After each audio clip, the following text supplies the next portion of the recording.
One of the biggest questions that has been torturing the minds of astronomers and common folks is, why haven't we found aliens yet? You'd think with a universe so big and filled with tons of stars and planets, we'd have already bumped into some extraterrestrial neighbors by now. This question was first asked by famous physicist Enrico Fermi during a lunch with his fellow scientists. They were chatting about UFO sightings and aliens, and suddenly Fermi asked, "Where is everyone?" It seemed like a casual comment, but it sparked a huge debate. If the universe is packed with stars, planets, and the possibility of alien life, how come we haven't seen any yet? This discussion gave birth to something we now call the Fermi paradox. It goes like this. Based on what we know, there should be advanced alien civilizations out there, perhaps even many of them. They'd likely have technology that could allow them to travel across space or at least send us signals to let us know they're there. But here's the kicker. Despite all of our technology and all the searching we've done, we haven't found a single shred of solid proof that these advanced civilizations do exist. So where are they? Over the years, a lot of theories trying to explain this paradox have seen the light of day. Let's talk about some of the most interesting ones. The rare Earth hypothesis claims that Earth might just be super rare, and planets like ours, with life, are incredibly uncommon. In this case, we could be the only planet in the Milky Way harboring life, or at least intelligent life. We might also be the first intelligent civilization in our galaxy to reach this level of development.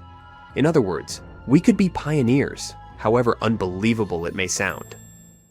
At the same time, it's not very scientific to rely on a rare chance. Some people think that maybe advanced civilizations were once here, but left the Milky Way. Perhaps they developed the technology of interstellar travel, enabling them to fly between galaxies. Or they could use other exotic ways, like wormholes, hypothetical structures connecting disparate points in space-time. Maybe they found more interesting and pleasant places to live far away from us. One sad possibility is that when a civilization becomes too advanced, it ends up destroying itself. Whether through war, environmental destruction, or something else, it could be that most civilizations don't last long enough to reach out to others. Now, imagine an advanced civilization being wiped out by a disease before they could even start exploring stars. In other words, it's possible that civilizations just don't survive long enough to meet others. Another hypothesis, not very flattering to us. What if these aliens are using technology that we just don't understand? Maybe they're communicating in ways we can't detect, like using signals beyond our current understanding of physics. Scientists are discussing such possibilities, but haven't found any yet. Aliens might also be intentionally avoiding us. They could be out there but staying silent, not so eager to reveal themselves until we're ready. Speaking of being ready, some people think that aliens could be waiting for us to reach a certain level of development before they make contact. Maybe they don't want to interfere with our growth until we're more advanced. Advanced civilizations could also go into virtual realities. And if they can live in digital worlds, they might stop caring about exploring the physical universe. Why bother? Another wild idea is that some civilizations might go into a type of hibernation, waiting for the universe to cool down, because it might be more energy efficient to do so. And last but not least, there's this creepy possibility that our entire universe is a computer simulation, and aliens are hidden from us on purpose. It's something like a video game that doesn't reveal all its secrets at once until you get to the next level. Now let's talk about the odds of life out there. We know that in just our galaxy, the Milky Way, there are probably around 20 billion planets that are roughly Earth-sized and located in the habitable zone, which means they're just the right distance from their stars to have liquid water. But how many of these planets actually have life? Could it be most of them, just a few, or almost none? And out of the planets that do have life, how many host intelligent beings with technology? In the 1960s, a scientist named Dr. Frank Drake tried to estimate the number of civilizations in our galaxy that could contact us. He came up with a famous equation, later called the Drake equation. It looks complicated, but the idea is pretty simple. It helps us calculate the number of intelligent civilizations based on things like how many stars are born each year, how many have planets, how many planets could support life, and how long a civilization might last. Here's what it looks like. Let's look into this equation in more detail. N is the number of intelligent civilizations that could contact us. R is the rate of star formation in our galaxy. FP is the fraction of stars with planets. NE is the average number of planets per star that could support life. FL is the fraction of those planets where life actually develops. FI is the fraction where intelligent life arises. FC is the fraction of civilizations that can and want to communicate. L is how long these civilizations last before they disappear. The problem is, we don't know the exact values for most of these factors. So when we plug in numbers, which we know with large errors, we get answers with very large errors too. Depending on the values, the number of civilizations in our galaxy could be anywhere from almost 0 to tens of thousands. Right now, the best estimate we can come up with gives us a very small number, close to 0. In other words, even though our galaxy is huge, it's possible we're all alone here. Or nearly alone. One big reason we haven't met any aliens yet is that even if they do exist, we might not be able to visit them, at least not with our current technology. The speed of light is a hard limit in physics, meaning nothing can travel faster than it. This makes interstellar travel super slow. The situation could be better if there were exotic ways of travel, such as wormholes and warp drives. One day, they may turn out to be real, but so far, there is little hope for that. Even if we can't meet aliens face to face, there are still ways we might discover them. One of the biggest projects is called SETI, Search for Extraterrestrial Intelligence. SETI scientists use huge telescopes to listen for radio signals from distant planets. If an alien civilization is sending out signals, we might be able to pick them up. And if we have a very powerful telescope, we might use it to take super detailed pictures of distant planets, maybe even Earth-like ones, hundreds of light years away. This could give us a whole new way to search for signs of alien life. In any case, even though we haven't found aliens yet, the search is far from over. Whether it's through new technology, better understanding of physics, or just listening to the stars, we might one day find that we're not alone in the universe. Until then, the question, where is everyone, keeps sparking curiosity. The United States Air Force came up with the term UFO, unidentified flying object, back in 1953, and over time, it's come to mean anything that might hint at aliens trying to contact us. There's an actual field called ufology, dedicated to studying these kinds of things. But there's an unexpected twist. The authorities don't really like the term UFO anymore. Instead, they've switched to calling them UAP, which stands for Unidentified Aerial Phenomenon. It sure sounds more professional, doesn't it? It also kind of distances the term from decades of wild alien theories tied to UFOs. Now, if you're into UFOs or UAPs, this is actually a pretty exciting time. Back in December 2020, when the government passed a huge spending bill, there was a little clause tucked in there about UFOs. Basically, it called for more transparency and pushed agencies to share what they know. And shockingly, the CIA has recently dumped all of its declassified UFO documents online. That's 2,780 pages of material now available to the public, and you can find it all on a site called the Black Vault. It's run by John Greenewald Jr., a guy who's basically dedicated his life to collecting and sharing UFO-related info. But of course, getting those documents wasn't easy. Greenewald had to file over 10,000 Freedom of Information Act requests to pry them out of the government's hands. He says the whole process was like pulling teeth, and even now, the files aren't exactly user-friendly. They're in an outdated format, multi-page TIFF files, and the text scans are messy, making it hard to search through them. To help, Greenewald converted the whole collection into 713 PDFs. But even then, some of the documents were poorly photocopied, which made it tricky to dig into the details. Still, UFO fans have already uncovered some wild stuff.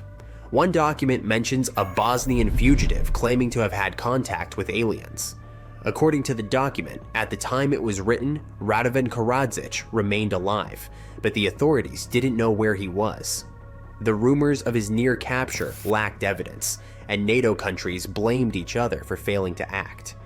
Critics saw the hunt for Karadzic as part of a political circus, with no real effort to bring him to justice. But the real question is whether they didn't want to, or just couldn't, because he wasn't on Earth anymore. Another document talks about mysterious explosions at midnight in a small Russian town.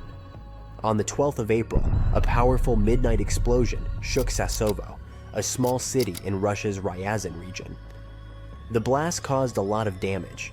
It ripped off roofs, shattered windows, and rocked buildings like an earthquake. No one was seriously injured, but many people were shocked. Schools and kindergartens were closed, and buildings were temporarily patched with plastic sheeting. At the time when the document was written, the cause of the explosion was still a mystery.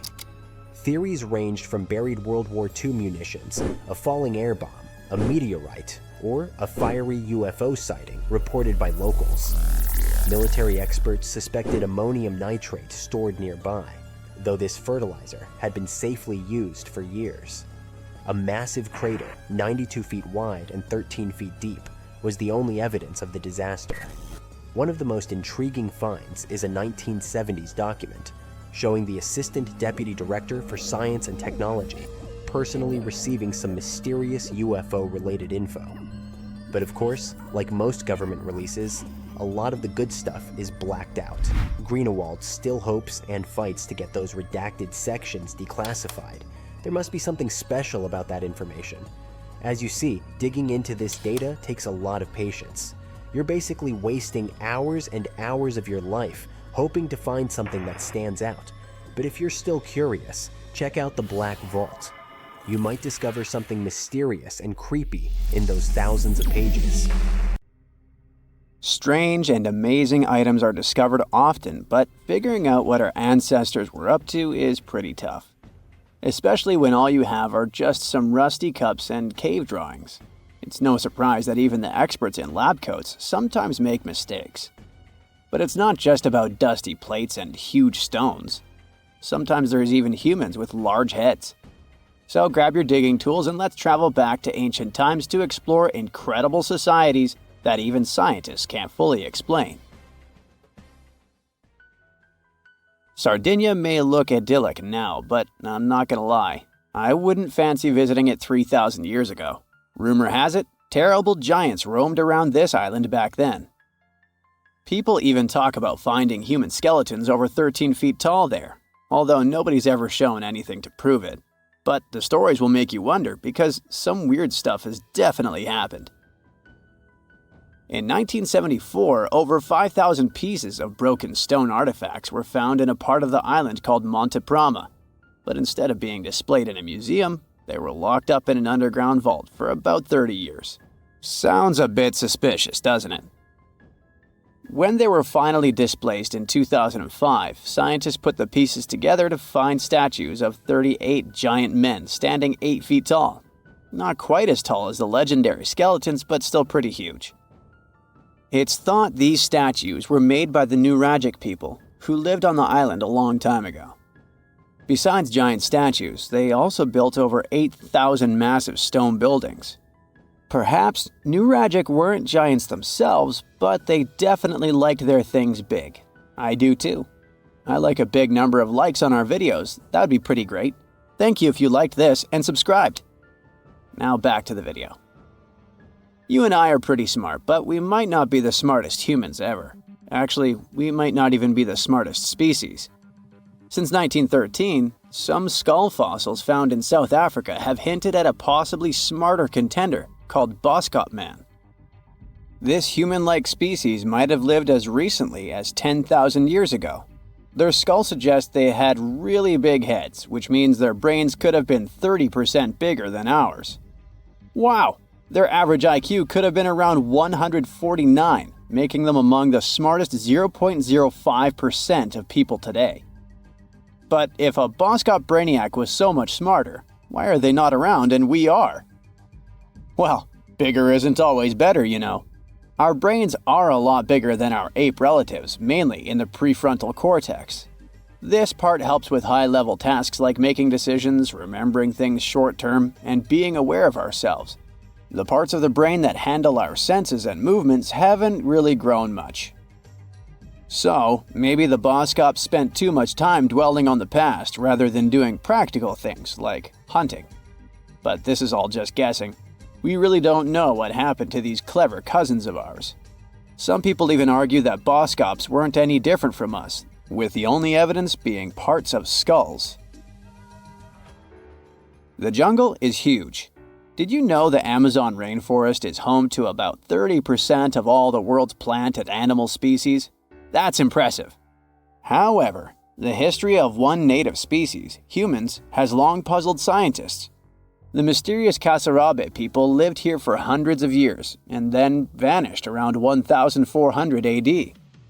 People thought the Amazon only had a few scattered tribes, but recently we discovered big, unusual shapes in the ground called geoglyphs. These might look like simple shallow ditches, but they're actually the remains of a vast civilization that spread over 5,000 square miles and includes about 450 markings, some as wide as 1,300 feet. That's insane! They likely contained ceremonial buildings and could have hosted up to 1 million people as recently as 550 years ago. Thanks to new technology like LiDAR, which uses a safe laser to map the forest without harming it, we can explore deeper. In 2019, some scans showed miles of raised roads and pathways and even pyramids over 70 feet tall.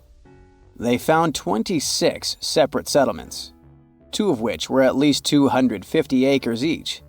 Damn, that's like 330 soccer fields. It's not certain what happened to the Kasarabe people. Maybe European conquistadors drove them out.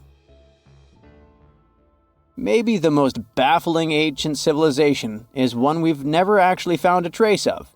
Yep, I'm talking about Atlantis, the grand city that supposedly sank into the ocean. The first mentions of Atlantis come from the ancient Greek philosopher Plato, who talked about a great city near the Strait of Gibraltar. But for ages, everyone just thought Plato made up Atlantis as a perfect version of his own Athens. So why, about 12,000 years after it supposedly vanished, do we still wonder if it might be real? Well, in the 19th century, U.S. Congressman Ignatius Donnelly wrote a book giving 13 reasons why he thought Atlantis was more than just a myth. Then, in 1965, some folks thought they actually found Atlantis when they discovered the Richat structure, a massive 25-mile-wide dome in Mauritania, Africa. It's so big that you can see the whole thing from space. 2 astronauts flying over the Sahara Desert spotted this giant eye staring back at them and thought they'd made the discovery of a lifetime. Unfortunately, there's no solid evidence linking this structure to Atlantis. It's believed to have formed from volcanic activity about 100 million years ago. But it does look suspicious, doesn't it? Still, we're no closer to knowing the truth. Imagine going back to about 3,300 BCE and finding yourself in South Asia. Welcome to the Harappan civilization. These people were way ahead of their time. They had cities like Harappa and Mohenjo-Daro, complete with baked brick houses, sophisticated drainage systems, and even public baths. This place might have had over 5 million people, making it one of the densest regions at the time. They also invented a system of standardized weights that was incredibly useful for traders. And trading they did. These people had connections stretching all the way to the Middle East, thanks to their great skills in metallurgy. They even had a form of ancient branding. The seals were used to stamp clay on tray goods. Despite being so advanced with a thriving urban life, there's a whole bunch of mystery shrouding their language and script. We've got bits and pieces of their writing, but no one's deciphered them yet, even with all the technology we have today.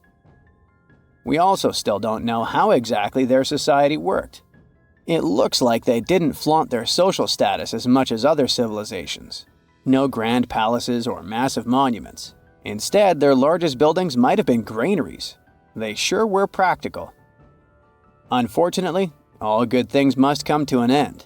Around 1800 BCE, this bustling civilization started to decline, possibly due to shifts in river patterns. As the environment changed, the Harappans packed up, moving towards more hospitable lands. Ever heard of the Minotaur? The beast with a bull's head and a man's body, hunting the bravest travelers in a massive maze. Well, this wasn't just any old tale. It was one of the most popular dramas of the ancient world, and it was inspired by this place, the island of Crete. The Minoans lived here during the Bronze Age. They had stunning palaces, amazing frescoes, and a culture so rich it still fascinates historians to this day. They built places like Knossos, which was so complex with its multi-story buildings and elaborate hallways that it might have inspired the whole labyrinth myth. Their engineering was so ahead of its time that even their drainage systems were more advanced than what many of us have today.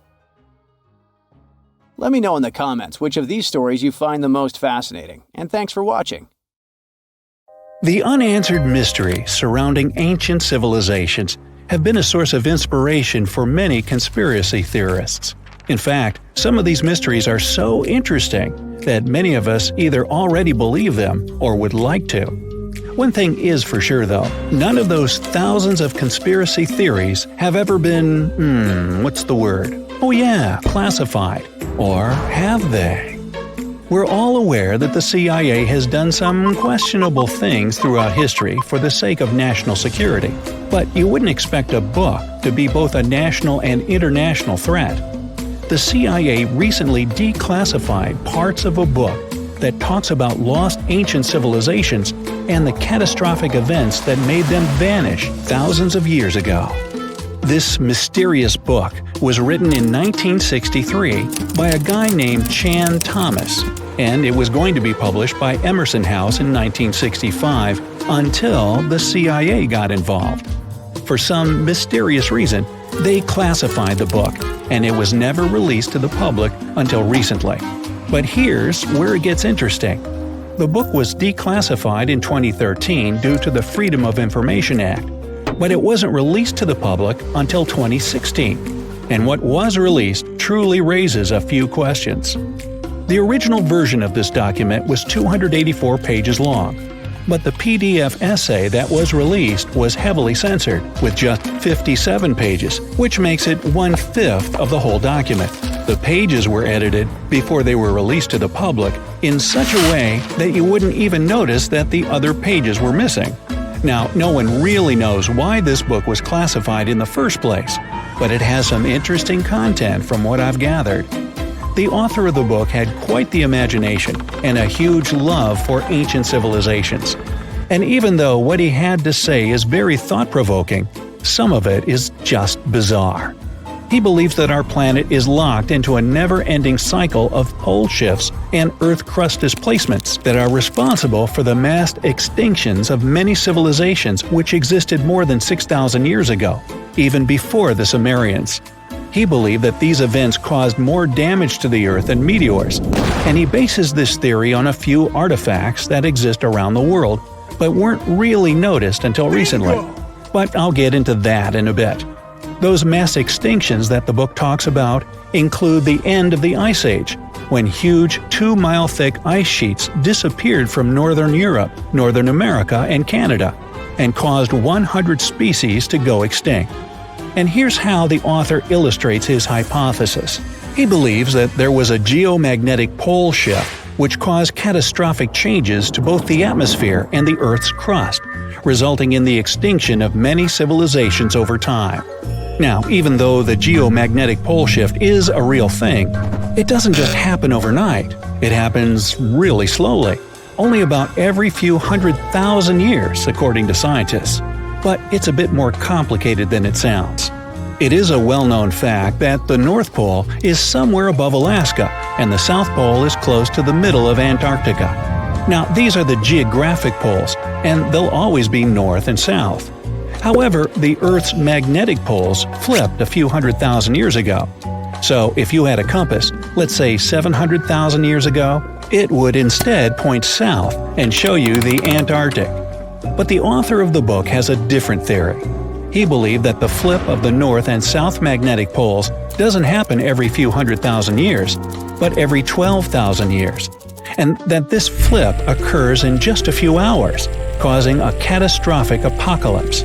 He thinks this happens as a result of an explosion inside the Earth's core. This explosion causes the magnetic poles to flip, but it also causes the Earth's crust to move. According to the book, due to these catastrophic events, a lot of the Earth's continents that were submerged underwater rose above sea level in just a few hours. Now, here's where it gets interesting. The author also states that the Peruvian Andes were beneath the ocean before the last pole shift. And even though it seems far-fetched, since the Andes are approximately 22,000 feet above sea level, there was evidence to support that claim in the late 80s.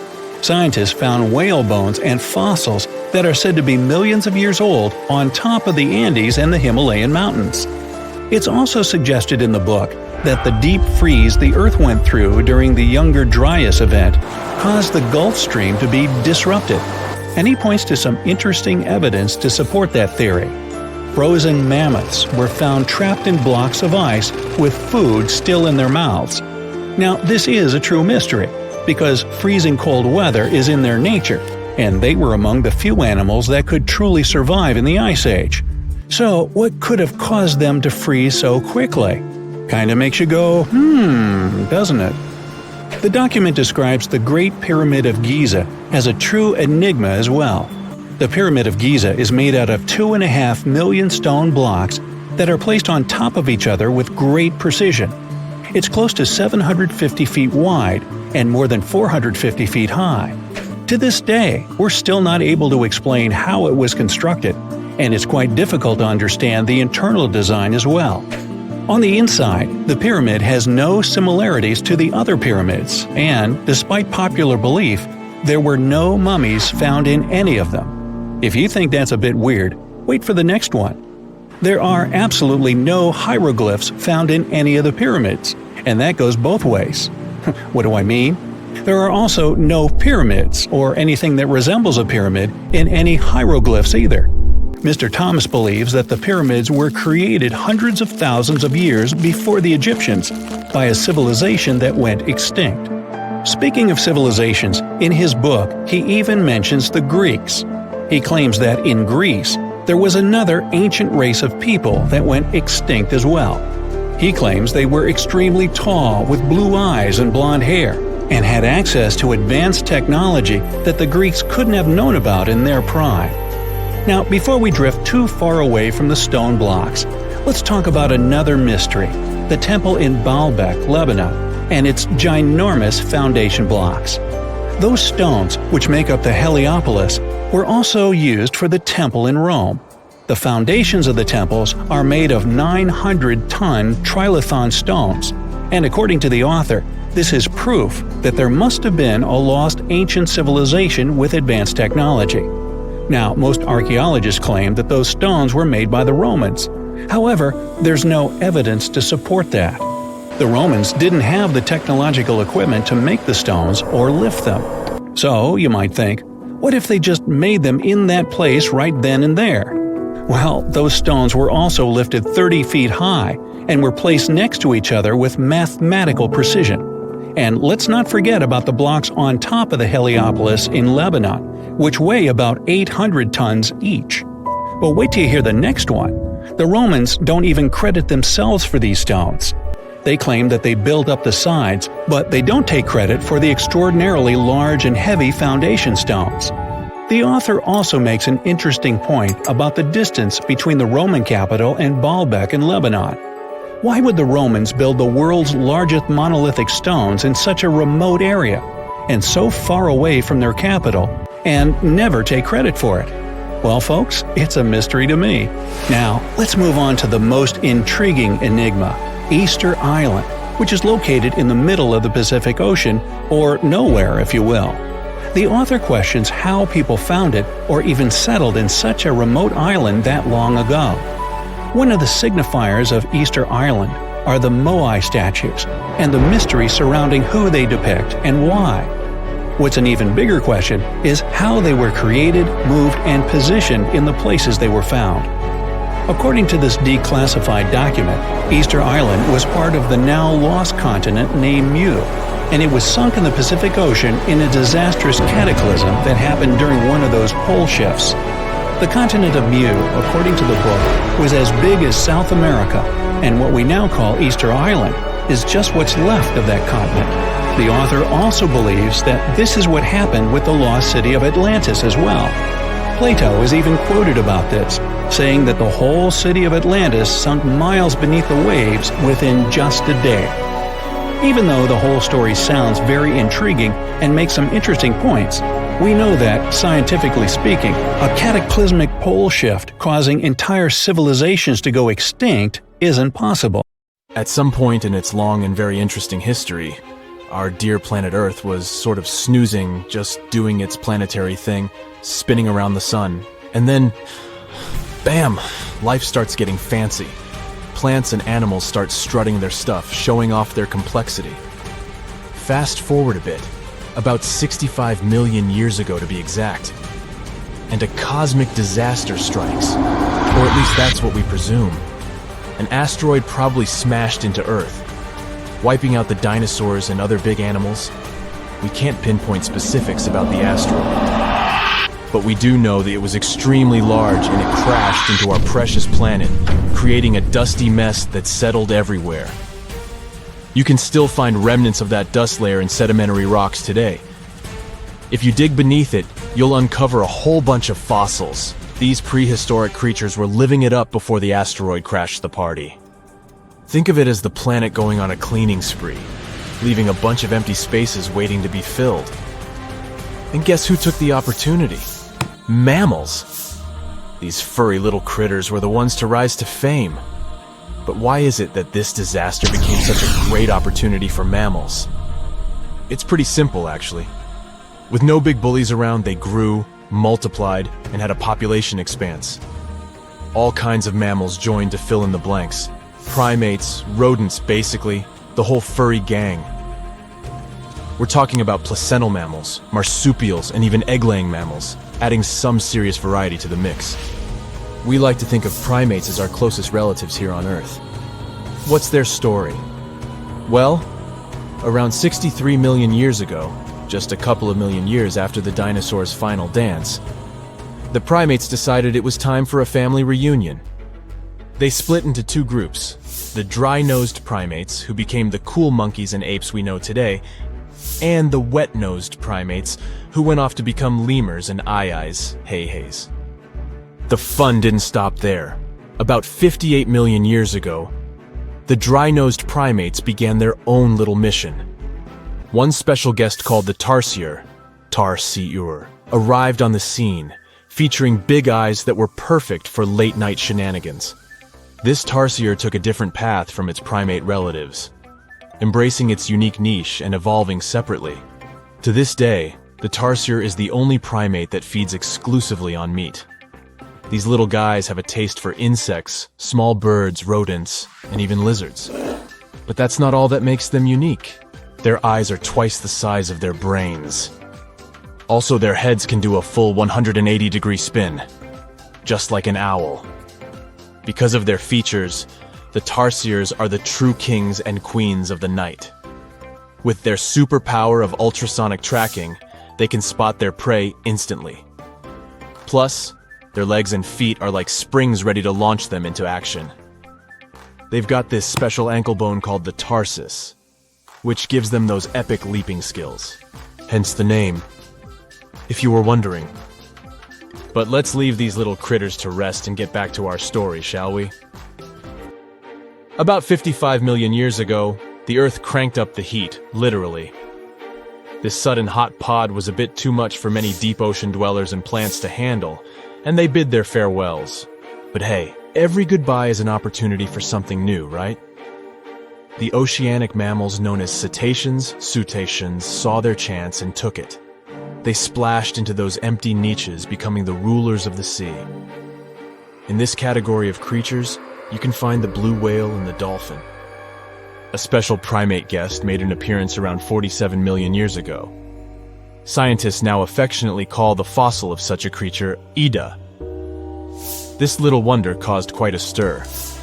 Initially hailed as the missing link in human evolution. But here's the hilarious part. It turned out Ida was not one of us dry-nosed primates, but a cheeky wet-nosed one. Moving forward to 40 million years ago. This is when another big event happened in the primate world. The New World monkeys, our distant cousins, decided to take a different path and branch off from our lineage of Old World monkeys. They packed their bags and set off to conquer South America, where they're still living it up today. What's the difference between the two, you might ask? Well, one crucial thing that sets them apart is the fact that the Old World monkeys had nostrils that pointed downwards. Around 25 million years ago, another troop of apes entered the scene, and these guys had something special: the lack of a tail. These unique creatures would go on to become our closest relatives. We're talking apes and great apes, the cool gang who share a whole lot of genetic similarities with us. The first ape to break free from the monkey madness was the gibbon. About 18 million years ago is when this little acrobat swung into the picture. A few million years later, the great apes made their grand entrance too. Orangutans were the pioneers, venturing into the wilds of southern Asia. We're getting closer and closer to the present. It was 7 million years ago when the great apes took a major fork in the evolutionary road. One path led to our ancestors, the future Homo sapiens, and the other path led to chimpanzees and bonobos. These two primate branches remained united for a few million years before finally going their separate ways. 5.6 million years ago, a game-changing ape called Ardipithecus made its way into our evolutionary history. It had a special talent, bipedalism. That's right, this was one of the first apes to walk on 2 feet, probably making its primate buddies raise an eyebrow or two. The real showstoppers, however, arrived around 4 million years ago, the Australopithecus crew. These were the earliest members of the Hominina hominina subtribe, our tribe. What made them so special? Well, probably the fact that they brought some serious tools to the game. Stone tools, to be precise. It seems that at some point in their evolution, these clever primates started using stones to make their lives easier. Now here comes a crucial turning point in our story. About 2 million years ago, our ancestors faced a food shortage. Survival of the fittest was the name of the game, and 2 strategies emerged. Group 1 went for stronger jaws, allowing them to chomp on tough foods like nuts. Group 2 had a different idea. They opted for weaker jaws, but bigger brains. They wanted access to a wider range of food options. Obviously, the bigger-brained group took the prize. And here's where our gang comes into play. Around 2.5 million years ago, a type of primate also known as handyman made its mark on history. These clever beings had larger brains and knew how to put those neurons to good use. About 1.9 million years ago, a new star emerged, Homo erectus. These creatures not only walked upright, but also had brains that were almost twice the size of the handyman's. They took the world by surprise, becoming the first of our direct ancestors to venture out of the African continent. They even knew how to tame fire. Approximately 700,000 years ago, the world witnessed a culinary revolution. The earliest evidence of cooking appeared. And around 500,000 years ago, our ancestors decided it was time to become a bit more fashionable, donning the first evidence of clothing. Our very own species came to be just 300,000 years ago. Told you we were late to the party. But the world was never the same after the appearance of Homo sapiens, the anatomically modern humans. Alongside our other relatives, we emerged, ready to conquer the world with our innovative minds and complex societies. The exact path of our evolution remains a bit of a mystery. But what we do know for sure is that Neanderthals joined the party around at some point too. As Homo sapiens flourished, so did our capacity for language. Modern speech is believed to have emerged almost hand in hand with our species. We started expressing ourselves, sharing stories, and shaping the world with our words. So, there you have it. It took 13.8 billion years of cosmic history for humans to make their entrance. Think about it. 99.998% of the time since the Big Bang, we weren't even around. Our species, Homo sapiens, is the toddler of the Earth's family, existing for just the tiniest fraction of the universe's timeline. Yet, in this blink of an eye, we've managed to unravel the entire story that led to our existence. The story won't end with us. It's an ongoing saga, still being written with every passing moment. Tartessos, a mysterious, highly developed society that once flourished and then, without any warning, suddenly disappeared. Moreover, before they were completely gone, they performed some strange rituals, as if they were trying to save themselves from something. But what happened to these people? Let's try to find out. Let's go to the southwest of Spain, to about 2,500 years ago. Once, there was a beautiful city here, a trade center of Tartessos. Imagine the temple in the middle of a deserted town. A breathtaking, monumental two-story building. There's a thick smell of frying meat in the air, and the smoke from its frying rises high into the sky, covering the patterns of the sanctuary. The sun has already set, and it's time to prepare for the ritual. We enter the ancient monumental hall. Inside, hundreds of people gather around a long wooden table lined with delicate ceramics and bronze bowls. They feast and drink. These people have much more fun than the animals outside the building. These animals are being prepared for the ritual. Horses, cows, pigs, donkeys, even dogs.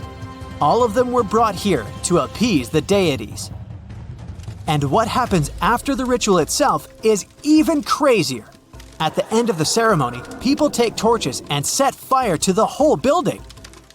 Everything turns to ashes and coals, and when the last embers fade away, they take shovels and begin to bury this place. It will take them at least several days to bury the former sanctuary under piles of earth. They work tirelessly. In some places, the thickness of the layers of mud and clay will reach almost 14 feet. And then, these people, the last known Tartessians, just leave this place and disappear from our world forever. But what just happened? Why did they even do all this? Let's start from the beginning. Tartessos was first mentioned in Greek and Roman texts thousands of years ago, but for a long time, we had no idea what it even was. All the descriptions were contradictory and confusing. Some archaeologists thought that Tartessos was a kind of seaport. Others thought that it was a river or a water reservoir.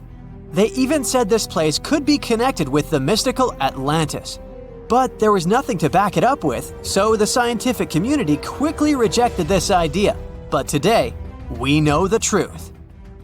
Tartessos was an ancient civilization. It's been located on the Iberian Peninsula, one of the southernmost islands of Europe. It flourished in the 9th to 5th centuries BC, and then, around 2,500 years ago, suddenly disappeared. They were quite rich. The island had rich reserves of metal, so their economy was thriving. Silver, copper, lead, and other good things were mined in the local Sierra Morena mountains. Almost all the locals were engaged in trade. For them, it was a common thing. Isn't that strange that there were so few records left about them? And not so many monuments of their culture have survived to this day. In total, throughout Spain, scientists were able to collect around 20 archaeological finds related to Tartessos. 3 of them were excavated in the Guadiana Valley: Canto Roano, Casas del Turrunuelo, and La Mata. Let's start with the first one. Canto Roano was discovered in 1978. This find was one of the most significant pieces of the puzzle. This is one of the most beautifully preserved structures of the Tartessian civilization. Not only the walls have survived to this day, but so did the altar, the moat, and even several artifacts. For example, some jewelry and wine glasses. It was a square building surrounded by a deep moat filled with water. And, to be honest, we still don't know its exact purpose. We only assume that it could be an ancient temple. Some rituals were carried out there. For instance, they would set fire to the temple and cover it with thick layers of sand and clay. They even left some expensive artifacts inside, tools, gold jewelry, and so on. Moving on to the next find. Casas del Turruñuelo is one of the best preserved buildings in the entire Western Mediterranean. We only discovered it a couple of years ago, back in 2015. And it hasn't been studied that well yet. But we already know that this place is also pretty weird. Casas del Turruñuelo was a very rich building. It wasn't just some kind of temporary camp. It was a place of monumental, impressive architecture. Massive staircases, vaulted ceilings, luxurious materials brought from all over the Mediterranean, and the latest construction technologies. It was supposed to be a place of power, maybe even something like a palace. And yep, it also became the venue for the rituals. It's unclear whether the locals intended to destroy this beautiful place from the very beginning, but this is where they performed the greatest ritual in the area. This ritual involved more than 50 animals, including the most valuable ones, horses. It was their only means of transportation. The fact that these people gave away their horses may indicate that they plan to stay here for some time. Perhaps they hope to appease the deities and settle on local lands. The ritual was carried out exactly as they intended. And just like Cancho Ruano, this place was also set on fire. When the ritual ended, the locals buried this place and left, disappearing into the countryside of the Iberian Peninsula. Now it's an abandoned and quiet place. Just like Cancho Ruano, it's been standing here untouched for more than 2,000 years. The last find is La Mata, which was discovered much earlier than the other two, back in 1930. The resemblance between all of them was striking. La Mata had the same fate. It was burned and forgotten for centuries. All of this is very strange and mysterious. It seems like the locals were fleeing from something. Perhaps something happened that made them start building these banquet halls and arranging large-scale rituals. They thought that their deities turned away from them and tried to appease them. But unfortunately, it didn't work. As a result, they were forced to leave their temples and soon disappeared altogether forever. And by the way, why did they disappear at all? Well, this is another mystery of this civilization. One of the most important questions is, did they know that they were going to disappear? Or was it something unexpected? Did they suffer some kind of sudden catastrophe from which they were trying to escape? Or something else? Scientists have several theories on this. The first theory says that there may have been several major earthquakes and subsequent tsunamis in this region. These natural disasters destroyed local settlements and severely demoralized the survivors. Perhaps they were looking for salvation from this. Another theory is that there were some problems with trading. Since they were rich in metal and lived off their economy, any problems in it could lead to big troubles. If they had some kind of mining crisis, then relations between different nations could worsen greatly, and things could get pretty nasty. The truth probably lies somewhere in the middle. The most current theory says that around the 6th century BC, a large-scale tsunami hit the port. This greatly damaged the economy, which worsened the relationship between Tartessos and its neighbors. In any case, this seems to be speculation. This place is like a dream come true for archaeologists. It stores a huge amount of information and secrets that we have yet to unravel. The Tartessians had no idea that by burying their artifacts, they were making a real gift to the scientists of the future. And while scientists continue to study them, we can check out the stuff they have already discovered. History lovers can see Tartessian tools, horse figurines, and decorated ivory in the Archaeological Museum of Badajoz. Let's hope that in the future, scientists will learn more interesting things about this civilization, and we'll finally find out what happened to them. Discovering hidden places on our planet is extremely exciting. Today, I'm taking you on a trip that you aren't going to forget anytime soon. But suit up, this is about to get very cold. You hop on a plane and land on the ice-covered island of Greenland. An unbelievable view of the Aurora Borealis, aka the Northern Lights, is greeting you. You can't believe your eyes. Your guide tells you how rare this phenomenon is. Usually, people spend days trying to hunt it down. You feel lucky and take your time to appreciate these beautiful dancing greenish lights.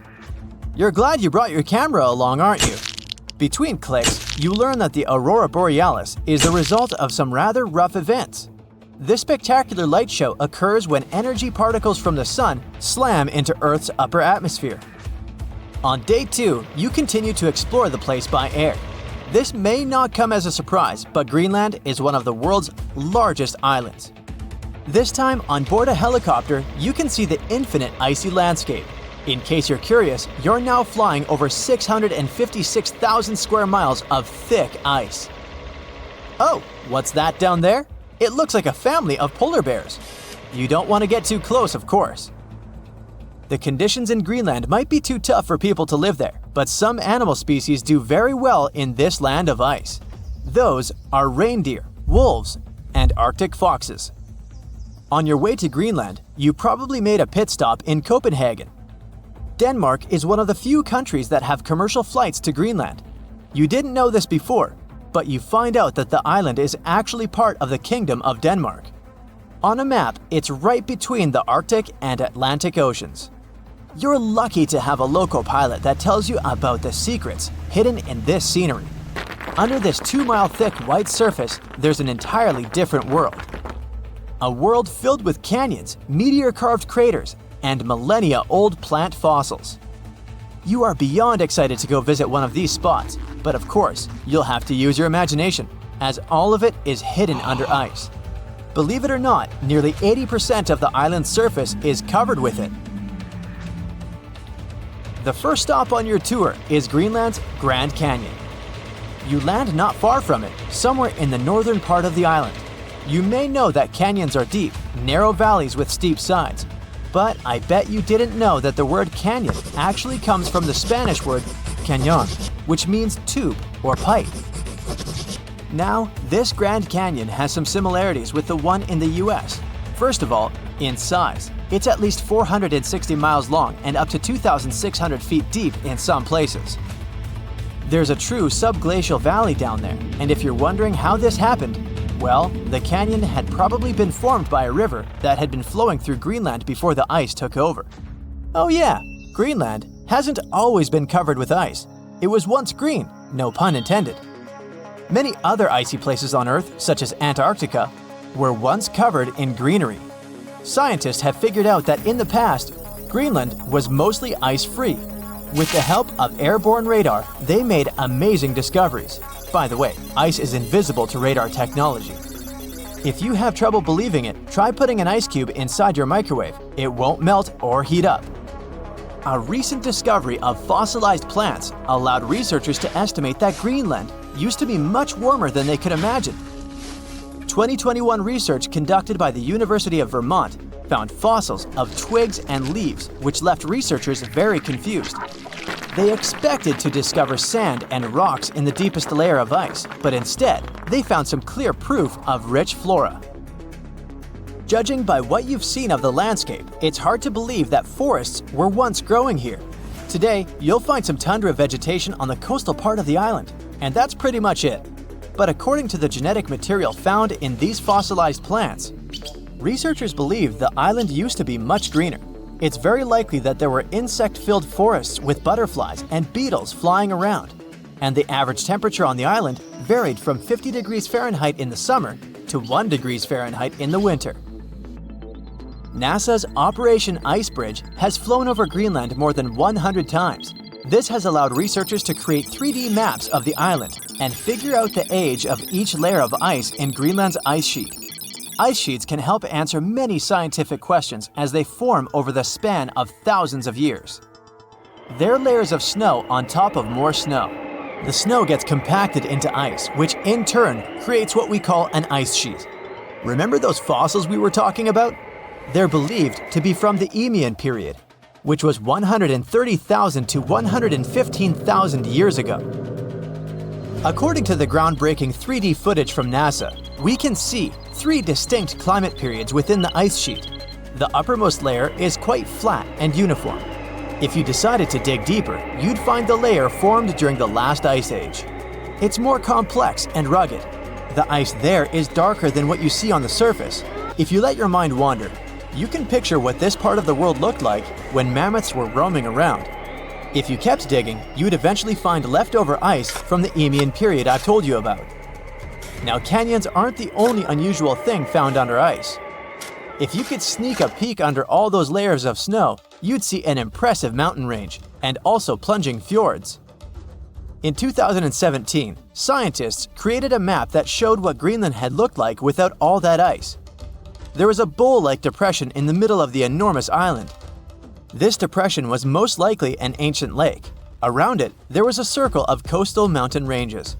This scenery probably resembled the landscapes of modern Patagonia. Big mountains with snowy tops surrounding crystalline lakes. This ancient lake in Greenland is a wonder on its own.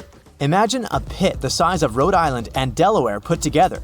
The lake is believed to have covered over 2,700 square miles, and back in the day, it was fed by at least 18 different streams.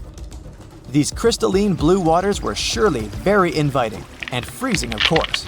But if you ended up going for a swim, I'd say be careful, as the water could get up to 800 feet deep in some places. On day 3 of your adventure, you discover a true under-ice water park. While you're wandering around the ice-covered island, your guide tells you to be mindful of the cracks in the surface. These cracks are responsible for the modern-day aqua lounge going on down there. Meltwater and rainwater flow down the cracks in the ice all the way down to the riverbeds. This forms a landscape of jewel-like lakes and streams filled with crystalline water. Researchers estimate that about 60 small under-ice lakes exist there. And yes, they're actual lakes. Perhaps one of the most impressive hidden features on this island is a meteor crater. Under the Hiawatha Glacier, you can find a 19-mile-wide impact crater, big enough to swallow the city of Washington. Apparently, a mile-wide iron asteroid struck Earth's atmosphere within the past 100,000 years and chose Greenland as its landing point. If anyone had been around to see it, they'd have witnessed a real show, a white glowing fireball cutting through the sky. Scientists speculate that if it had landed on an ice sheet, it certainly vaporized both water and stone. Someone standing hundreds of miles from the impact site would have heard a deafening thunderclap and experienced hurricane-force winds. But it actually makes sense. The approximate speed of meteors entering Earth's atmosphere is 45,000 miles per hour. For comparison, that is 2.5 times the speed of a spaceship. It's bound to make some noise and leave a huge crater in the ground. You're walking down the street. You see a strange-looking antique shop called Ageless Trinkets of Mr. Bright. You're curious, so you enter there. You take a look at all the weird stuff. Suddenly, an old folded parchment paper catches your attention. It's a world map, but something's off with it. Instead of showing the countries as you know them, it shows the locations of 4 mythical lost worlds and civilizations. Mr. Bright, the shop owner, comes next to you after realizing your shock.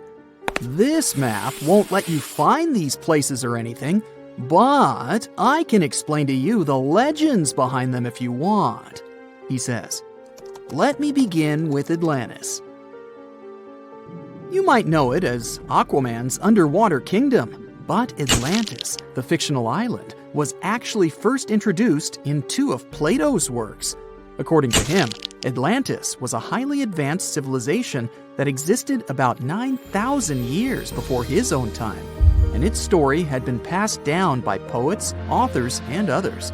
He wrote about Atlantis and its citizens to give a moral lesson and to teach about the dangers of arrogance, as well as the eventual downfall of those who are after too much power.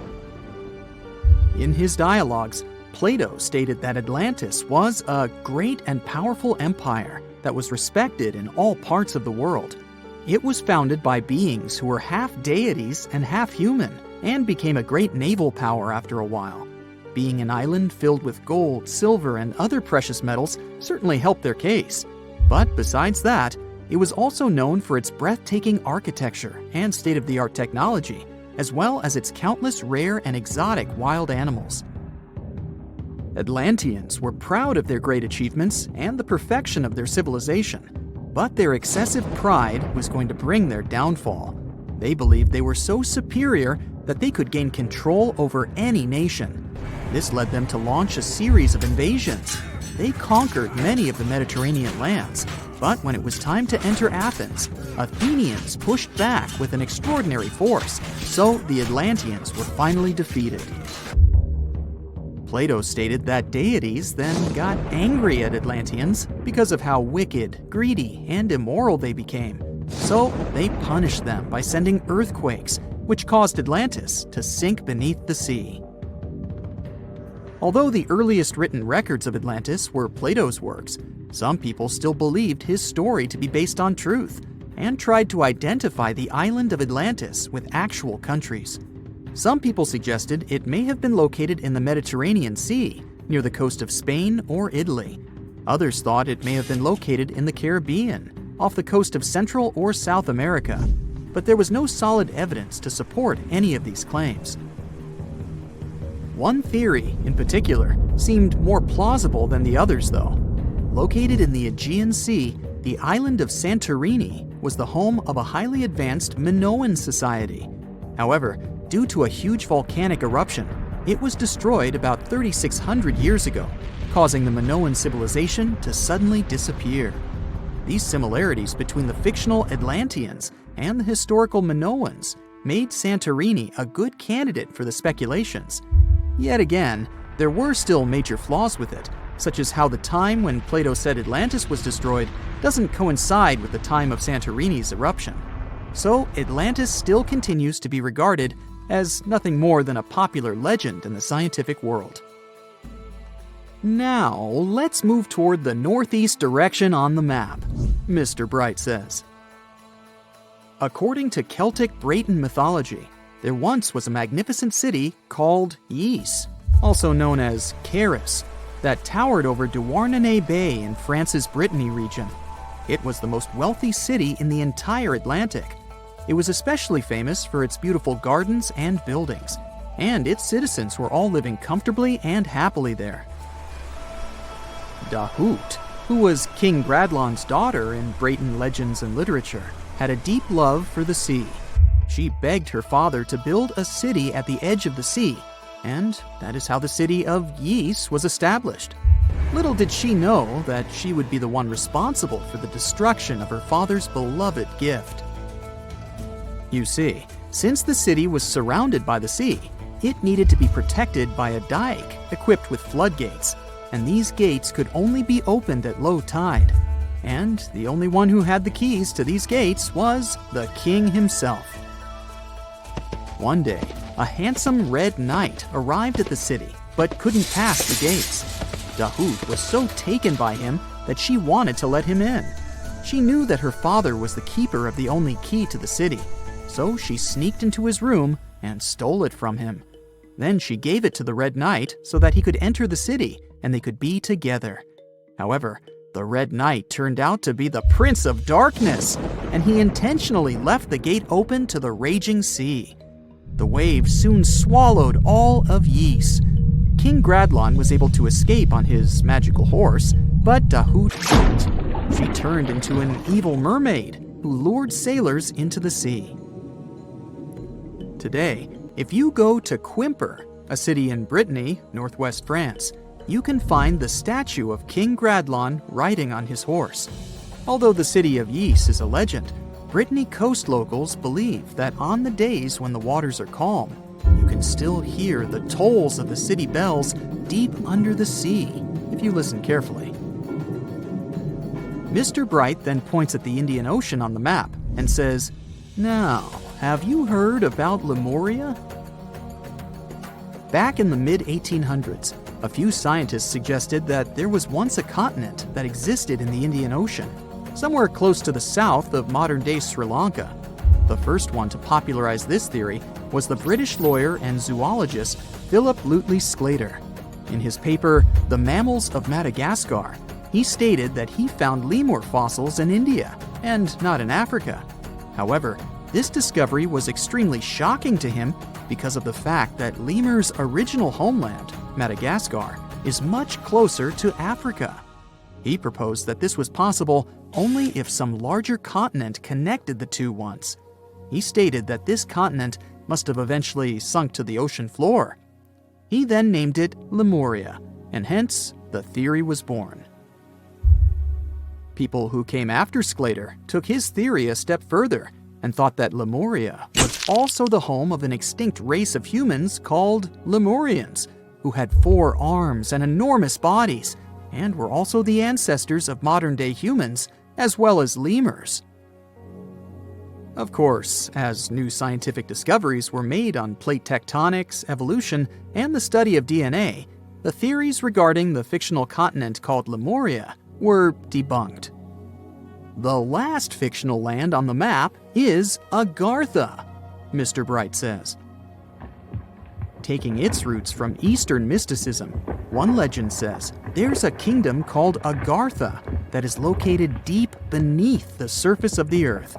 It's where all 4 corners of the world are connected by paths and tunnels. It is said that there's a secret entrance into Agartha hidden in the Gobi Desert, and it's built by Agarthans themselves using advanced technology that can't be detected by us, the surface folks.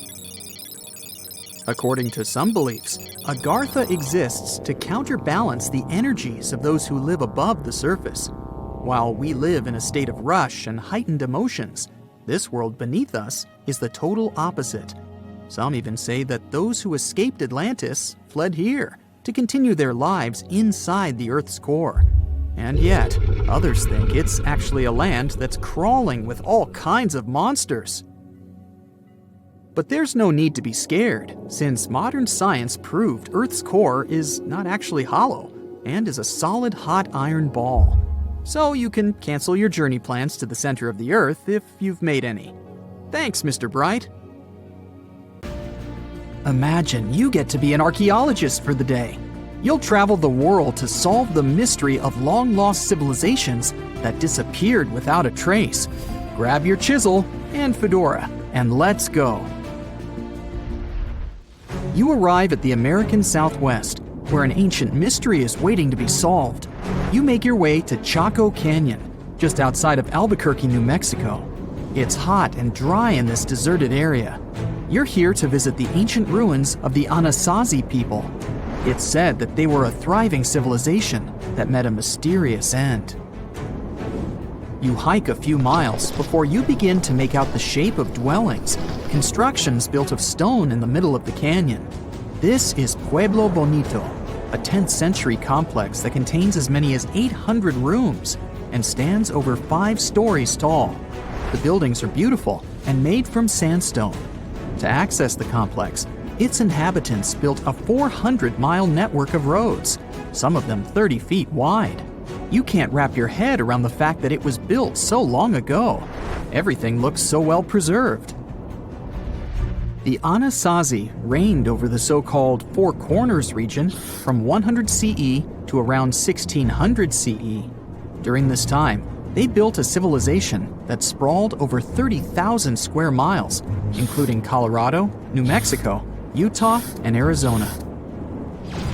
Standing inside a huge kiva, an underground ceremonial chamber, you wonder what happened to the Anasazi people. Scientists have analyzed tree rings and found out that the Anasazi population lived through a period of great drought.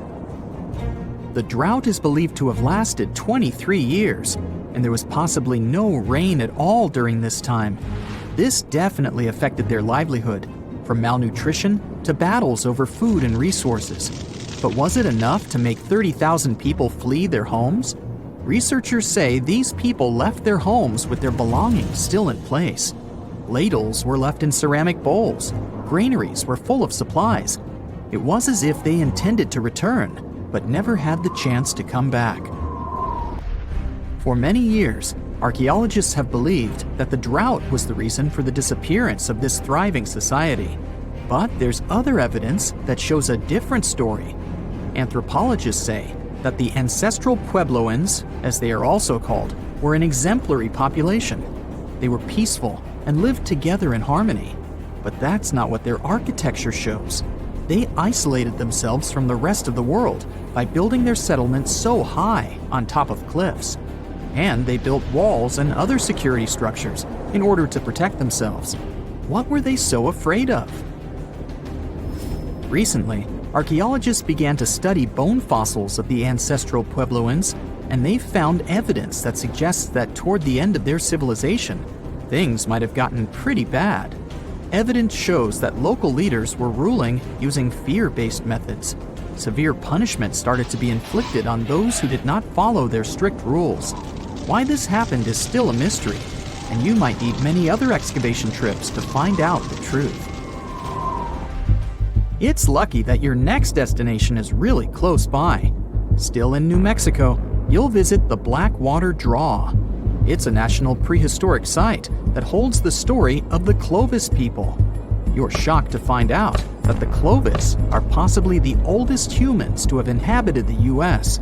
They were the first humans to allegedly cross the Bering Strait and follow the ice-free trails down to the U.S.'s southern plains. Try to picture what this area looked like when the Clovis people roamed this land. A huge spring-fed lake with mammoths, giant sloths, saber-toothed tigers, and bison much bigger than the ones we have today wandering around. The archaeological site you're visiting shows that the Clovis population were big game hunters. You're able to identify the bones of several mammoths and even the stone tools that our prehistoric ancestors used to hunt them. Some of these date back to 13,000 years ago, aka the end of the last ice age. You're presented with two possible theories on the disappearance of the Clovis population. It's possible that during the final 1,500 years of the last ice age, changes in climate caused a shortage of food. Scientists also believe that this situation was worsened by overhunting.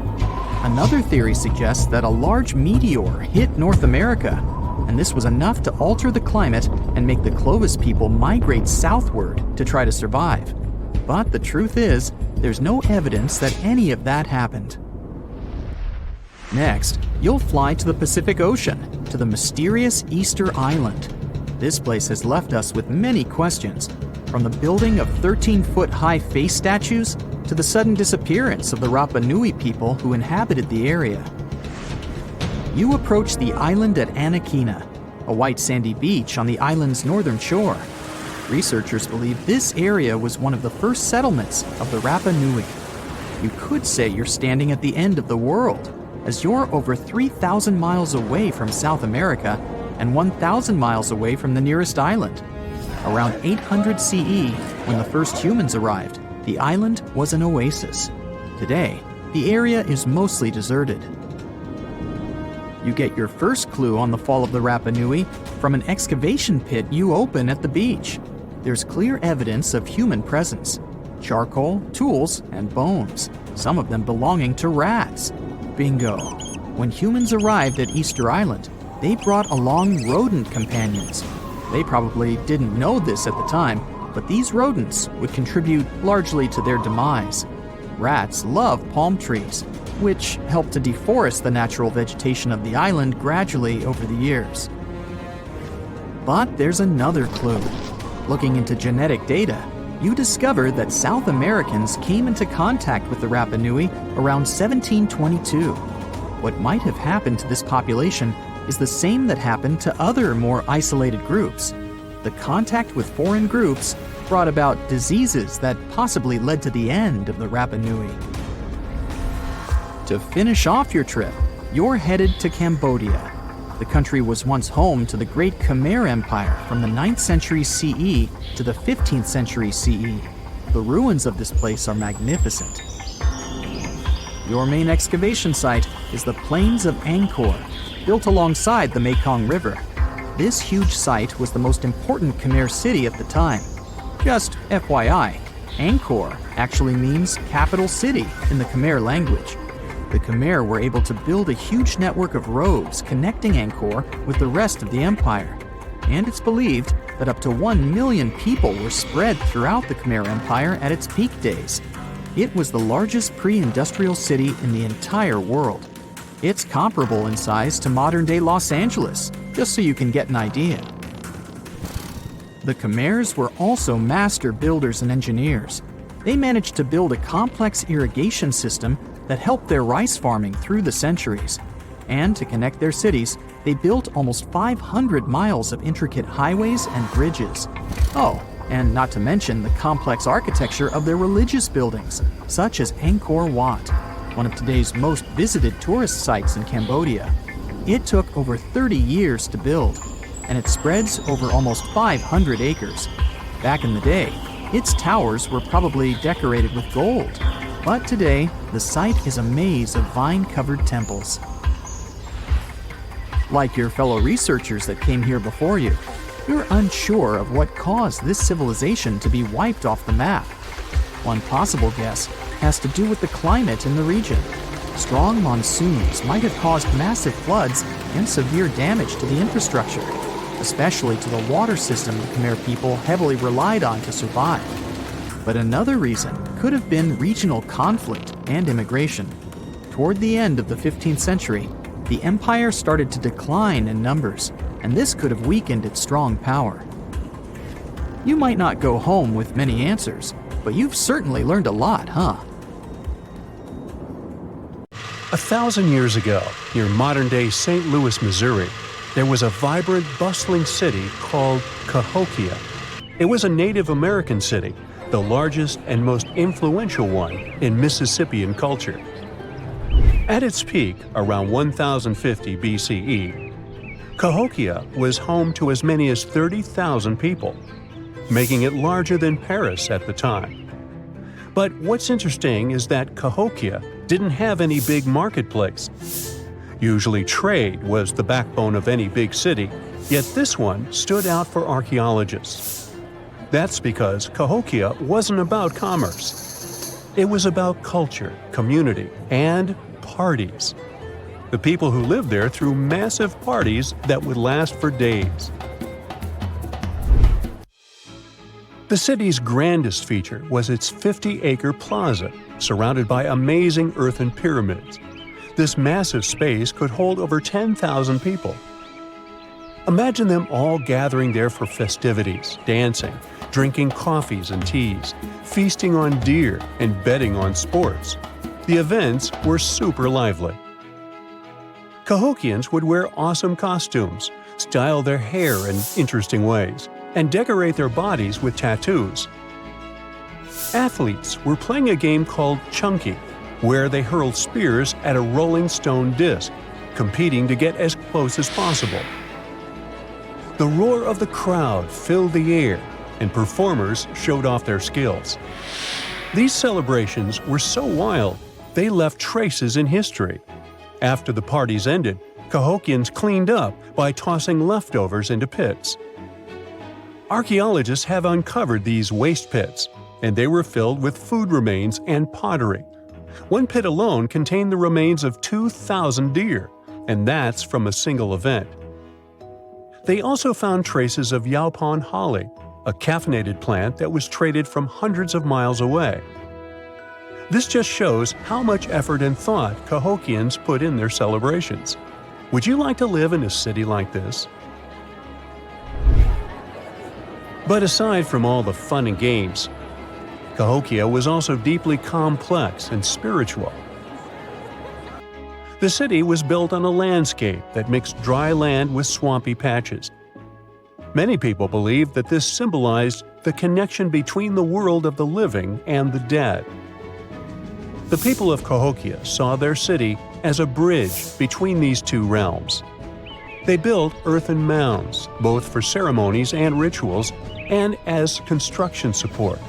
These mounds rose from the swampy areas. Meanwhile, people settled in the drier spots. Elevated pathways connected these neighborhoods, creating a physical link between life and death. Isn't it sad that some ancient metropolises that rival modern cities in scale just disappeared? Cahokia's story came to a quiet end around 1350 CE, when the city was abandoned, all due to changes in environments and weather, floods, and other problems. But the influence of Cahokia was so big, it spread to distant places. Some of their traditions, like Chunky and Yaupan tea, have survived in native communities to this day. Today, Cahokia is a UNESCO World Heritage Site, and it's not the only megacity we lost. About 5,000 years ago, people in the Indus Valley built some of the world's first cities. Mohenjo-Daro was an ancient city in what is now Pakistan. The city was built around 2500 BCE, and back then, it was a thriving hub of the Indus civilization. Sure, it was much smaller than modern cities, but it was quite huge at the time, around 40,000 inhabitants. It looks like the locals were crazily strict and disciplined people. The city's planning and organization were incredible. It was laid out in a grid pattern. Streets and important buildings aligned along the north-south axis, probably to match the movement of the sun and moon. They also built one of the most advanced systems for water and waste management of their time. The city had about 700 wells. Nearly every house had its own. Most homes also had private bathrooms with drainages and even underground sewers. This shows how skilled these people were at staying clean. And with all this discipline, it looks like there were no kings, queens, or even a central government. They could still have some authority, like local elites or elected officials, just not a classic strict monarchy or religion. Instead, people there cared about simplicity and order. They basically managed themselves, having standardized ways of doing things, from the way tools and potteries were made to how they traded. Which is why, unlike many other cities, Mohenjo-Daro didn't have grand palaces, temples, or monuments. Instead, they had public areas known as citadels. People gathered at citadels for rituals, meetings, and storage of grain. And it seems like this way of life worked perfectly. Scientists found some seals and weights, which means the economy was well regulated. Archaeologists found some intricate artifacts like ivory, lapis lazuli, carnelian beads, and gold jewelry. Another famous find is the small bronze statue known as the Dancing Girl, which was discovered in 1926. Mohenjo-Daro wasn't poor at all. And they also pulled off some awesome buildings. Staying clean was clearly way more important to them than displays of wealth or power. So they created the Great Bath, one of the most famous structures in the city. It's a large, watertight pool built with baked bricks, perched on a mound of earth, being almost a religious place, the closest thing they had to a temple. Meanwhile, the city itself was built on a series of mounds. They grew taller over the centuries as people added new houses and structures. Why did the city fail? No one really knows. There's something mysterious about the sculptures archaeologists found. Many of them seemed intentionally broken. This means the city's later inhabitants, maybe invaders or something, destroyed them for some reason. Some scientists think that the Indus River may have shifted course, disrupting agriculture and trade. But there's no evidence of a flood or any big event like this. It just seems like, over time, the entire Indus civilization just gradually faded away. By 1900 BCE, the culture had shifted and didn't leave much behind. Let me tell you now about the ancient city of Kos, which is located where the modern town of Kos now stands in Greece. Imagine arriving by sea, and the first thing that hits you is the sheer grandeur of its agora, this massive public square built with stones in different colors, laid out on terraces that rise above you. It was one of the biggest in the ancient world, and it made a great impression on anyone approaching the city. This place has a rich history dating back to around 2300 to 2200 BCE. A long time ago, local folk gathered up from different parts of the island to form a new city in the northeast. People have lived there since the Bronze Age, and over time, it became a super important center of culture and trade. And no wonder, since it's right near a natural harbor. The harbor was sheltered by 2 breakwaters, and people built some of the most important religious sites there, including the sanctuaries of Aphrodite and Hercules. Kos wasn't just beautiful, though. It had some brilliant design. The whole city was laid out in a neat grid, with streets crossing each other at perfect right angles, literally looking almost like a modern city. Thanks to this, moving around was super easy, and the blocks, or insulae, were big enough to fit several large houses. Kos remained largely unchanged until the 6th century CE. Over time, it started gradually shrinking in size, confined within the walls of what is now the Chora neighborhood. Meanwhile, Palmyra was an ancient city built around a beautiful oasis sometime around the 3rd millennium BCE. Originally known as Tadmor, this city flourished as a major stop on the Silk Road, linking the Near East with Asia. It was a thriving center of trade and culture. They had a marketplace, assembly buildings, grand gates. In other words, this place was bustling with life. The city has been through many hands throughout its history, from the Byzantine to Arab caliphates, which is probably why it had some awesome architecture. An interesting blend of Greco-Roman, Persian, and Arabic vibes.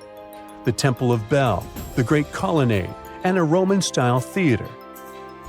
But, like all the others, it decayed over time.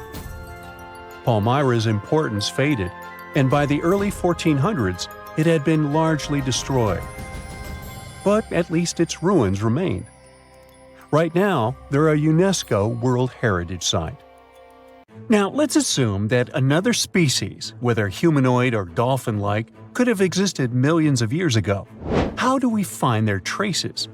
There was a Doctor Who episode about a non-human industrial civilization on Earth that existed long before us.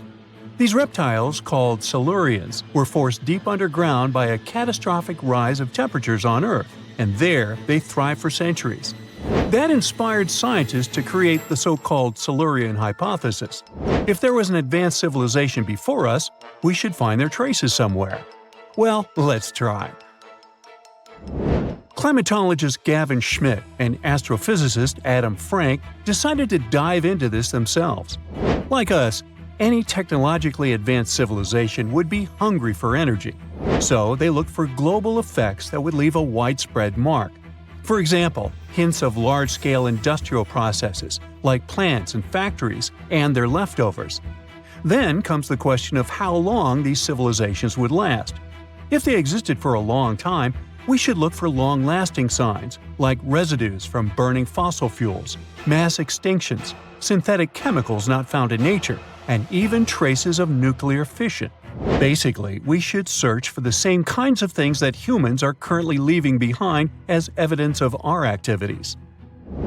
Unfortunately, this evidence isn't that easy to find. Let's imagine an unsettling scenario if humanity suddenly disappeared. Even though it seems like we've left a lot of changes on our planet, the future civilization millions of years from now would struggle to find any remnants of our existence. Why? Well, our planet has existed for 4.5 billion years. Complex life on Earth has existed for more than 400 million years. Compared to that, our industrial period only lasted around 300 years, and we haven't left any significant traces. Our record of Earth's history is full of gaps, especially the further back you look. The fossil record captures only some things, being very selective and incomplete. On average, one fossil emerges every 10,000 years, and dinosaur footprints are even rarer. Mountains rise, oceans change, and plate tectonics can easily wipe out evidence of entire civilizations. After a couple of million years, chances are any physical signs of a civilization would disappear. In order to find at least something, we have to look for things like odd sediment patterns or unusual isotopic ratios. Also, fossils mostly form in water, leaving us in the dark about creatures on land or in the jungles. So even if there was a technologically advanced society millions of years in the past, and even if they were far more advanced than us, we might struggle to find any clues of its existence. Frank and Schmidt try to understand how we could ever hope to spot signs of them. Discovering actual cities would be the ultimate proof of a Silurian-style civilization on Earth. But Adam Frank isn't too optimistic. Even now, our cities cover less than 3% of the surface, making it easy to miss ancient city ruins. Whether a city survives over tens of millions of years depends on whether the land around it is sinking, getting locked into a rock, or rising, getting worn away by rain and wind. So, places like the French Quarter in New Orleans might have a better shot of making it into the geologic record than, say, Haight-Ashbury in San Francisco. When it comes to finding artifacts, the odds are pretty slim as well. No prehistoric iPhone would survive millions of years, fancy glass or not. Finding their fossilized remnants might be a bit more promising, but it's still tricky. Considering modern humans have only been around for about 100,000 years, it's quite possible that we might overlook any traces of an earlier advanced species. There is one thing, though. We could stumble upon their traces in rocks. Our current chaotic era might leave a distinct mark on the Earth's geological history, especially since we're basically experiencing PTM 2.0. I'll get to that in a moment. So they try to look at the changes in the carbon cycle. Humans have been releasing a lot of fossil carbon since the 18th century. This leaves a special mark in the carbon isotope ratio, like a signature that shows the difference between carbon in living things, such as seashells, and carbon in lifeless volcanic rock. Scientists also look for signs in the way sediments are arranged. Large coastal deltas might mean that there were bigger rivers made by folks in this hypothetical civilization. Traces of nitrogen could suggest big-scale farming, where they used a lot of fertilizer. Spikes in metal levels in the sediment could mean runoff from heavy industries. Of course, a single find like that wouldn't tell us anything. Schmidt says the key is to look for multiple signs together. Without clear artifacts, the uniqueness of an event might show in various clues rather than a set of changes linked to a single cause. On a quest for Silurian-style clues, scientists even decided to check the Moon. Some astronomers find it surprising that no one has looked into this before. They even joked about the possibility of dinosaurs building rockets and leaving traces on the Moon or other celestial bodies. These astronomers think that Earth-like planets tend to erase signs of civilizations on their surfaces. So they're exploring the wild notion that these beings might have been space travelers. In that case, remnants of their technology, known as technosignatures, could be lurking not only on our Moon, but also on asteroids, or even buried on Mars. There they might endure for millions or even billions of years. Unfortunately, so far, despite digging into the past 380 million years and examining all suspicious events, the researchers haven't found a clear match for a technological civilization.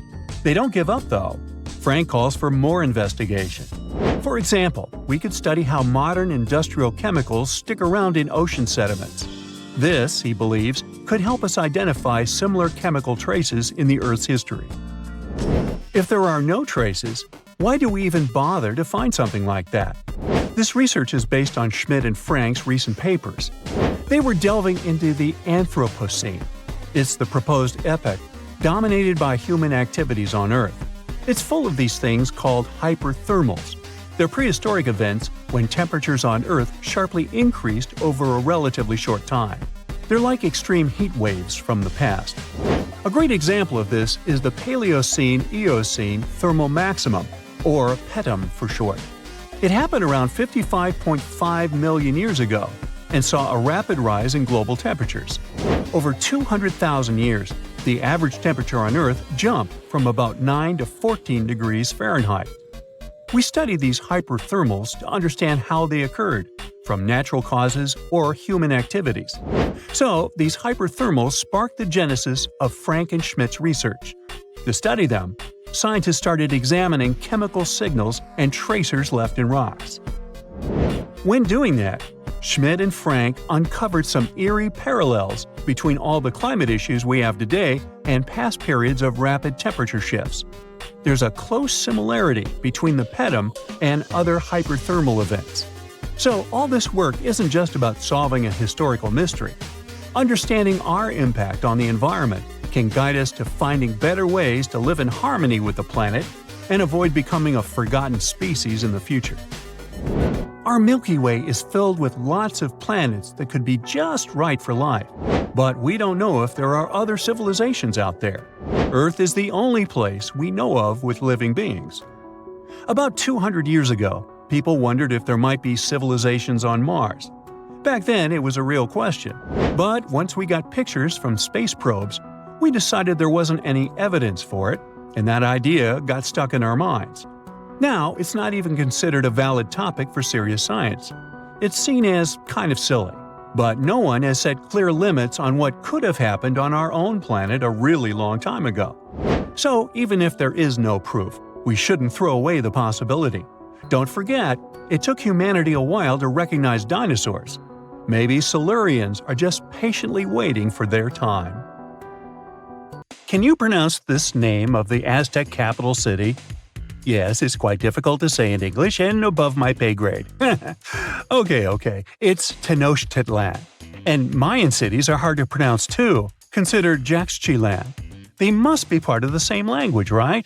Well, not really. The Aztecs and the Mayas were among the most famous Mesoamerican peoples. That's present-day Central America.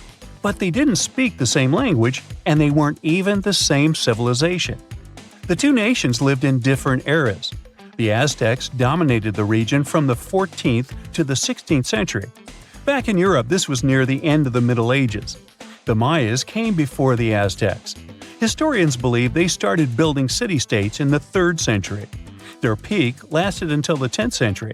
Now, this doesn't mean that the Mayas and the Aztecs didn't have contact with each other. But at the time this happened, the Mayas were on a decline, so the Aztecs traded more with their descendants than with real Mayan people. The two civilizations didn't even live in the same place. The Aztecs built their cities in the north of what is today Mexico. The Mayas lived to the south of them in the Yucatan Peninsula. Yes, that's also in Mexico nowadays. But the Mayas inhabited parts of modern-day Guatemala and Belize as well, and they spoke a number of languages. There's a whole Mayan language family they spoke, not just one language. Some of those languages have survived through today. Estimates show that there are 6 million indigenous Maya people groups spread across Central America. In Guatemala, there are 21 Maya languages recognized by the authorities. Further north, in Mexico, the number of official languages is 29. For the Aztecs, the situation is much simpler. They had a single language. It still has around 1.5 million native speakers, mostly in central Mexico. That's more than any other family of indigenous languages in the region. But is there a chance a speaker of Aztec languages can understand a speaker of the Maya language? Not by a long shot. The two languages are completely unrelated. In fact, they didn't even share the same writing systems. The Mayans were more advanced because they used hieroglyphs. Yep, like the ancient Egyptians. Instead of letters that make up words, ancient civilizations used tiny pictures to symbolize an object or a concept. When the Mayas wanted to write the word jaguar, for example, they would draw a small image of the animal. In total, their writing system had more than 800 characters like this one. Way too complicated compared to the modern way we write down words. But the Aztecs were one step behind the Mayas. They used pictograms and ideograms. Simply put, these are elaborate drawings that mark an object, animal, or concept. Compared to Mayan hieroglyphs, they aren't simple symbols anyone can draw, but true masterpieces of visual art. Only highly skilled painters could draw them. I don't say write because, technically, the Aztecs didn't have a writing system. So you could say that the Mayas were more advanced when it came to language. After all, they had the only known fully developed language in the Americas before the arrival of Europeans. But in terms of culture and economy, the two societies weren't that much different. Neither of them used work animals for agriculture and transport. The main crop for both peoples? You guessed it, corn. What they called maize. Christopher Columbus was the first to transport corn back to the old continent in 1493. The Mayans also cultivated sunflower, vanilla, and cotton. The Aztecs produced chili, beans, and squashes. When it comes to meat, the Aztecs were happy to catch fish and shrimp. The Mayans penned turkey, just like we do with chicken today. The Aztec society consisted of nobles and commoners, all led by an emperor. The Mayas mostly lived in independent city kingdoms, ruled by a king and his royal household. There were no wheeled vehicles in these civilizations. Aztec merchants traveled across Mesoamerica carrying goods on their backs. Not the most comfortable mode of transportation, definitely. We shouldn't think of Aztec roads as the ones we have today. They were narrower because they saw only foot traffic. Mayas used a similar road system that also included canoes. They wouldn't travel far from the coast, though. They carved out these vessels from large tree trunks. An average Mayan canoe was 50 feet long. That's the length of a modern-day yacht. The goods these Mayas traded ranged from salt to pearls. They considered meat a luxury good, together with gold, copper, and turquoise. And can you guess the currency of Mayan merchants?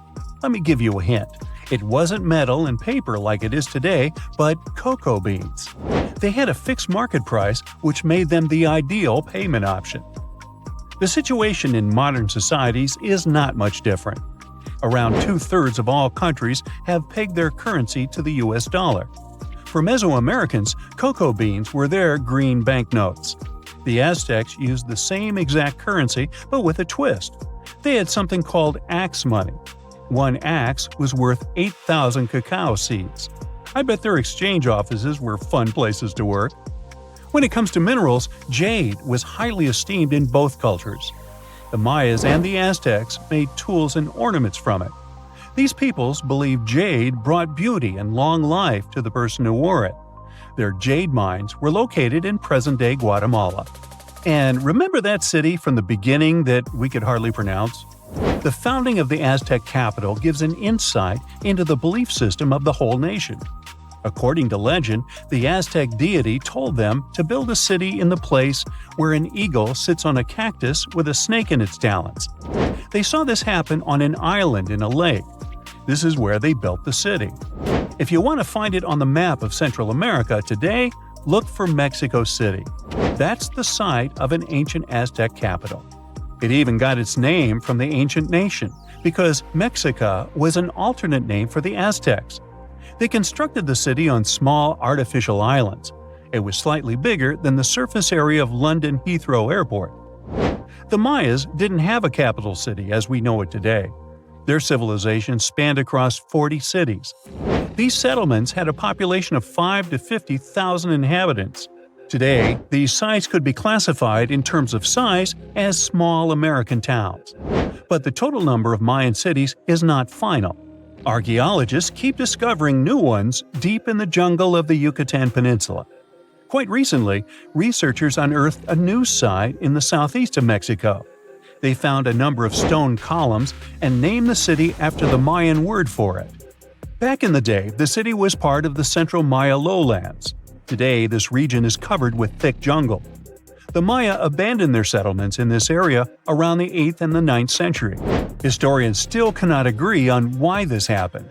Some claim overpopulation was the main issue. Others argue the trade routes collapsed, so Mayan cities couldn't flourish anymore. Whatever the case, northern Mayan cities lived on. The descendants of these peoples were there when the Europeans stumbled upon them several centuries later. The Aztecs were also present in today's Mexico at this time, but contact with a foreign culture didn't bring them much good. There was an outbreak of smallpox that sealed the Aztecs' fate. This doesn't mean that this American nation left the world stage forever, though.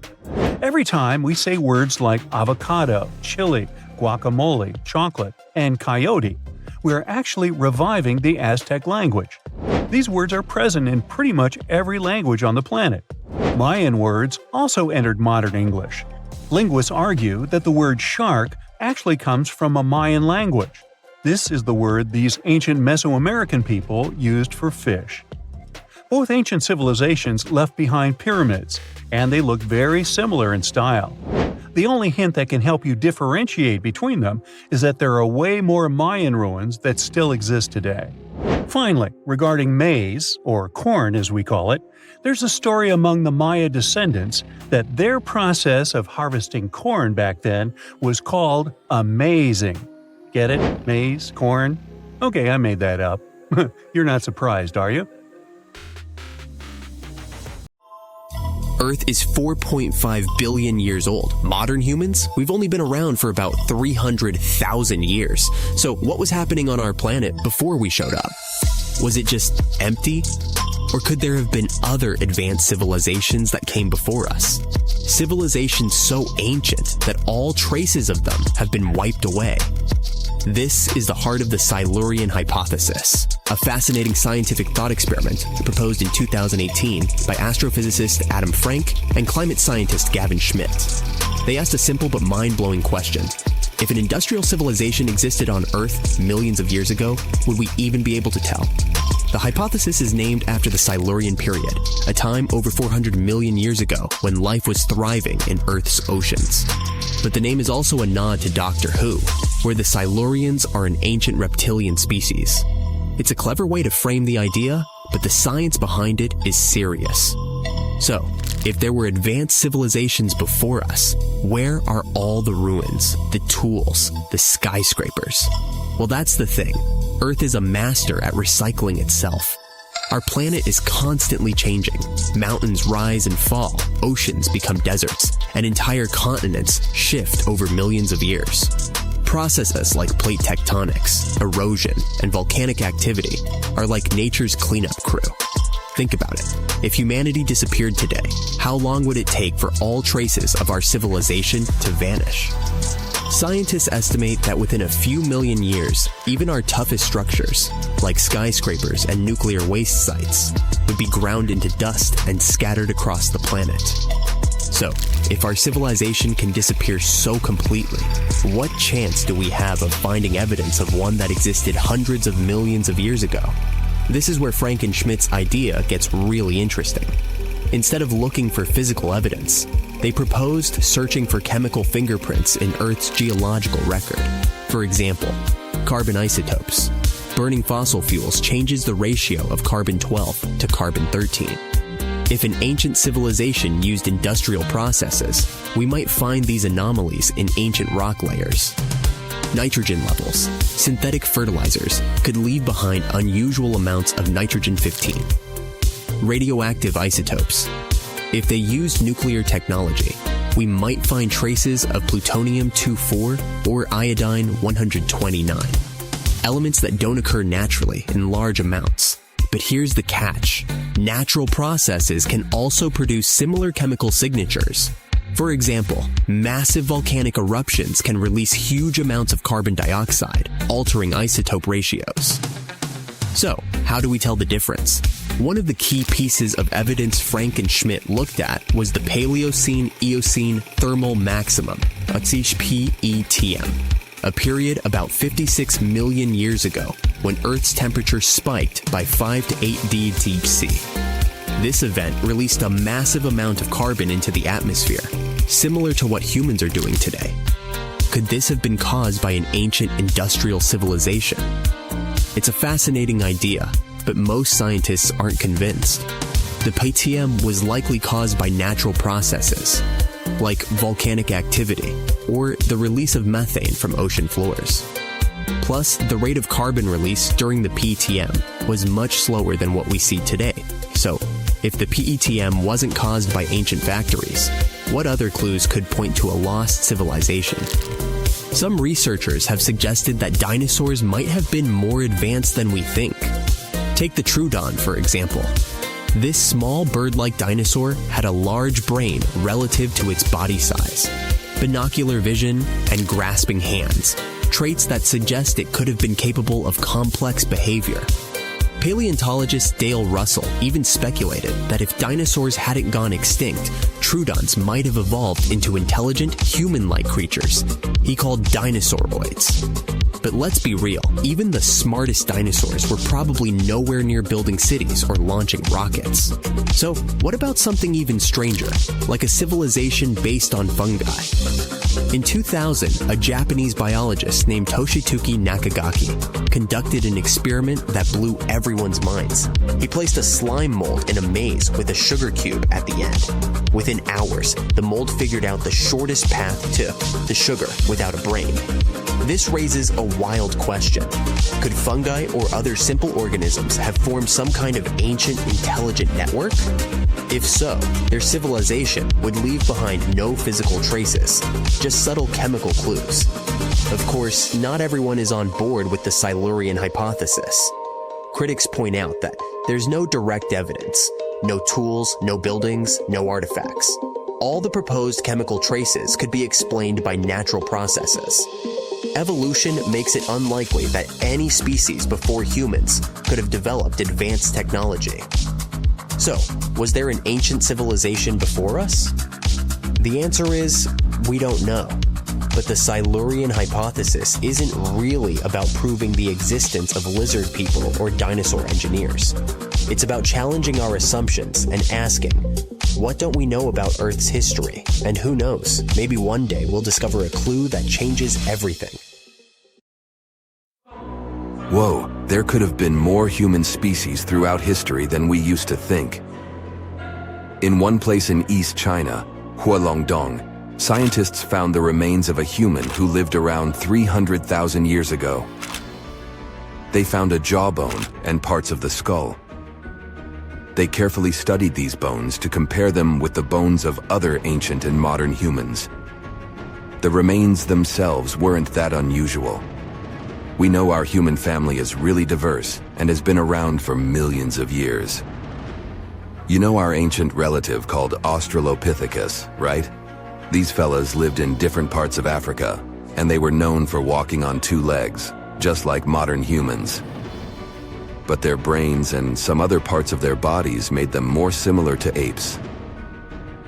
Their teeth are a good example of how they were like a mix of apes and modern humans. Their canine teeth were smaller than those of apes, but their back teeth were still larger than ours. There were different types of them. You can recognize some Paranthropus because of their big jaws and teeth. One of the most famous fossils of Australopithecus is Lucy, a lady that's about 3.2 million years old. She was found in Ethiopia. So, we know that our family got pretty big from that point, or probably even before it. But it's always great to welcome some new members, which seemed to be the case with this new discovery. Some parts of these bones look similar to the bones of ancient humans, while other parts look more like the bones modern humans have. For example, the person whose bones they found didn't have a real chin. That means we can't put it in any of the groups we know of, like Neanderthals, or maybe even Homo sapiens. So, might we be missing a branch from the human family tree, or an important step in our evolution? What we're looking at here could be some mix between the creatures that became modern humans like us, and the ones that turned into what we today know as Denisovans. It takes time to figure it all out, though. We hadn't known much about Denisovans either, until we found some of their bones in a cave in the mountains. These bones are really rare, and we only had a few pieces to analyze, but their genes told us a lot more about their past than their fossils. Different kinds of humans lived on this planet, but through time, they spread around. One group started living in Africa. Those are our kind, Homo sapiens. Another group went to Europe. That's how we got Neanderthals. But some of these ancient human groups moved all the way to Asia. That's where we can trace a new interesting kind, Denisovans. It seems they're cousins to both modern humans and Neanderthals. The three species actually shared a common ancestor about 765,000 years ago. It's still not clear why Neanderthals and Denisovans took different paths, but one theory says that it was mostly because the Arctic ice sheet expanded southward all the way to the Black Sea, cutting off Europe from Asia. Life, or better yet, the planet, kept them separated for a very long time, Plus, they kept changing places where they lived all the time, always looking for something better, like every other human species before and after them. But this didn't last forever. Scientists found genes from two groups of Denisovans, one in mainland Asia and the other in a place called Melanesia. So not only did they have different groups within their populations, but it also seems that after thousands and thousands of years of developing independently, the members of these three populations, Neanderthal, Denisovans, and modern humans, somehow met again and spread all across the land. 5% of the Denisovan genome lives on, not in the area where scientists found their bones, but in people that live thousands of miles away in Southeast Asia, for instance, in Papua New Guinea. But scientists believed that the cave where they found the remains of Denisovans might be as far north as they had lived. It would have been way too cold for them to survive if they had gone further north. From there, they traveled as far south as Indonesia. This was possible because, during their time, sea levels were lower than today, so Indonesia was connected to mainland Asia. But they probably didn't make it to Australia since it was still separated by water. These three groups mixed together too. Scientists have found a bone of a girl who had a Neanderthal mom and a Denisovan dad. It's the only first-generation hybrid human we've discovered. She even got a cool nickname, Denny. One of the mysteries about Denisovans is how they disappeared. Maybe they mixed so much with other humans that they just blended in. Or it's possible that modern humans' ancestors were stronger, had better tools, or even brought some diseases that didn't affect them, but affect Denisovans. Climate and where they lived might have also played a role. Denisovans lived in a wide range of environments, from cold parts of Asia to tropical Indonesia. Climate changes and the challenges of different habitats might have been really difficult to survive. But it's hard to draw strict lines in our family tree. We're still relatively new at learning about it anyway. Who knows how many new members we are about to discover? Half a century ago, a team of scientists had an idea that a collection of fossils they found at the Great Rift Valley in Tanzania were actually the remains of some new human species. Yup, that was the time when we welcomed Homo habilis into the family. It was a big discovery at that time since people mostly believed that the story of our evolution had been really simple. First, there were Australopiths that looked like apes. After them, there was Homo erectus, the upright man. They most likely lived in Africa around 2 million years ago, but also expanded really quickly across Eurasia. It was the first human species that we know about to have traveled such long distances to find a better place for life. They looked and behaved like humans. Plus, they were probably the first of our ancient ancestors who learned how to deal with fire. Maybe they were the first to cook food as well, and that's what we're definitely thankful for. Cooking food was an innovation that made the human diet more nutritive, and we could grow bigger and smarter brains. So, yeah, Homo habilis made things more complicated. They could walk on 2 legs, but they could also be better at climbing trees than walking on the ground like us. Plus, their brains were smaller than what a human should probably have. At first, it seemed these fossils could be from a completely different side of the family, related to other creatures, Australopithecus africanus, that looked like apes. But more and more digging showed that even though its jaws and teeth were similar, Homo habilis was still bigger and a bit different. The name means handy man, because they were probably able to make and use simple tools. Searching for more fossils in Africa wasn't easy because a team of researchers had to deal with wild animals and tough conditions all the time. But eventually, they managed to find some teeth and a strange skull that was, again, something different from the ancestors we knew about. The teeth were really big, so this new fella got the nickname of Nutcracker Man. For a long time, everyone believed this kind had evolved to eat hard foods. But the fossil teeth didn't show much damage, so they might have been eating food that was softer than we thought. This finding might help us understand how our teeth have been evolving through time, too. And right there, In the same layers of soil where Nutcracker Man was lying, they found ancient stone tools. At first they thought those had belonged to Nutcracker, but as they kept digging, they found more fossils that didn't match Nutcracker Man. It means that someone else must be the real tool maker. But that's another story for another time. Seen a good horror movie lately? If you're a fan of those, then you can appreciate a good plot. But what if I told you that Mother Nature is the best scriptwriter ever? Ancient disasters were scarier than any horror movie today. From tsunamis to volcanic eruptions, you'll be shocked by the scale of these events. One natural disaster you definitely don't want to experience is a tsunami. Those gigantic walls of water sweep across the coast and take out everything in their way. And it's nothing new for our planet. Scientists were able to piece together a timeline based on evidence that major tsunamis left. In northern Chile, a large boulder sits high above the Pacific Ocean. Behind it, a desert as far as the eye can see. This 44-ton stone obviously doesn't belong here. It's the result of an ancient tsunami. Waves as high as a 6-story building carried boulders like pebbles. Researchers estimate this happened in 1420. But how can they possibly know this? In the 15th century, there were no written records in the region. Time for some detective work. Archaeologists discovered that around the same time, there was a tsunami in Japan, on the other side of the Pacific Ocean. The ground shook off the coast of Chile. That's how the tsunami was created. Then the wave traveled nearly 2/5 of the Earth's circumference. That's one tireless tsunami. But this wasn't a one-time event. Evidence suggests that a similar event happened 3,800 years ago. Ancient people abandoned their coastal villages around this time. They were moving inland. How did they know it was time to go? There's evidence of erosion due to strong currents, telltale signs of an ancient tsunami.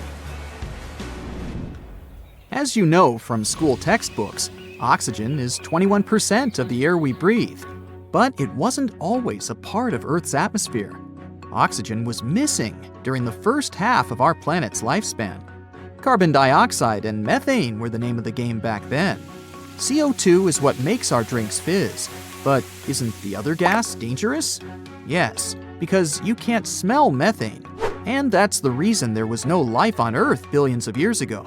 So how did we get from methane to oxygen? In come the cyanobacteria. This group of microbes started to evolve some 2.7 billion years ago. These tiny microbes mastered photosynthesis, converting sunlight into energy. And the byproduct of this process was, you've guessed it, oxygen.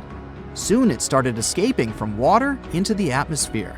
There, it reacted with methane, and over time, O2 replaced it completely. Scientists named this process the Great Oxidation Event. But how could it be bad? After all, we're alive thanks to it. All that oxygen acted as a poison for anaerobic organisms. And no, these are not life forms that didn't do aerobics or Pilates. The term simply means that these microorganisms didn't need oxygen to grow. Too much oxygen, and they would be goners. And that's precisely what happened. Scientists spoke of an oxygen overshoot that changed Earth's atmosphere for good. The disappearance of most anaerobic organisms was an early example of an extinction event. They didn't like the atmosphere at the time and decided to step down. But look on the bright side. They made room for oxygen-loving humans to enter the picture. Let's go to Turkey. No, not the seaside resorts that tourists visit in the summer, but the region of Anatolia in the southeast of the country. Göbekli Tepe is the world's oldest known temple site. It dates back to the Neolithic period. Scientists found a stone pillar here that tells a tale of an ancient disaster. They presume that the pillar is commemorative. Today, humans still build similar structures to mark an important event or a person. Just one example is the Washington Memorial. It was built in honor of the first American president, George Washington. But the pillar in Turkey doesn't commemorate a happy event. Scientists believe it shows a devastating occurrence, a comet crashing into the Earth. The event must have been destructive. There are also other signs on the monument. These symbols align with the setup of the night sky stars for the year 10,950 BCE. The date astounded the researchers. It matched their earlier research of an ice core sample in Greenland. This showed that a comet fragment hit our planet around the same time. The archaeological site could have easily been an ancient observatory. And whoever worked at it observed a cataclysmic event. The impact must have been so powerful that it changed the Earth's rotational axis. That's the imaginary pole going through our planet from top to bottom. That ancient comet must have packed a punch to knock the blue planet off balance. Have you heard of the city of Tal el Hammam in the valley of the Jordan River? The reason why your answer is probably no is that the city doesn't exist today. It completely disappeared around the year 1650 BCE. It was one of the three major cities in this part of the Middle East. Together, these three cities had a population bigger than Palm Springs today. At the time, Tal el Hammam was a metropolis. It even had high-rises, 5-story buildings constructed using mud bricks. But archaeologists found strange markings on them. The bricks melted as they were exposed to high temperatures. Yes, sound the fire alarm. Some sort of disaster had caused a major fire. Archaeological finds pointed to a suspect for such damage: a rock from space. So, where was the crater? This comet, or an asteroid, never made it to the ground. It was traveling at high speed, so it disintegrated before hitting the ground. Such an event is called an airburst. The largest witnessed meteor airburst happened over Tunguska in the north of Asia in 1908. Scientists estimated that the airburst in Tal el Hammam happened 2.5 miles above the city. This event released a lot of energy. Air temperature quickly rose to 3,600 degrees Fahrenheit. That's hot enough to set clothes and wood on fire in an instant. Mud bricks and tools made from metal start to melt when exposed to such heat. This would explain the evidence scientists unearthed. But there was one more find: salt. The event was so powerful that it distributed salt over the region around the Dead Sea. Any farmer will tell you that salty soil and crops don't go well together. People started moving away from the area because they couldn't grow food. Imagine an island with whitewashed villages surrounded by a sapphire blue sea. Such a place exists in reality. It's the island of Santorini. But the history of this place hides a tale of destruction. The island is of volcanic origin. This means that a violent eruption created it some 3,000 years ago. Now there are two islands. The bigger one is shaped like a horseshoe. When you look at them from above, the two islands look like they form a circle. That's because they were once a single island. It had a large mountain and was round in shape. But then it all changed almost overnight. One of the largest volcanic eruptions in human history tore Santorini apart. The earth trembled, tsunamis formed, and clouds of ash filled the sky. A daunting image. People felt the eruption hundreds of miles away. When it was all over, seawater rushed into the caldera of the former volcano. That's why the water in the lagoon has such a beautiful color. Scientists know so much about Santorini's past because of an unlikely assistant: a tree. The juniper tree, to be exact.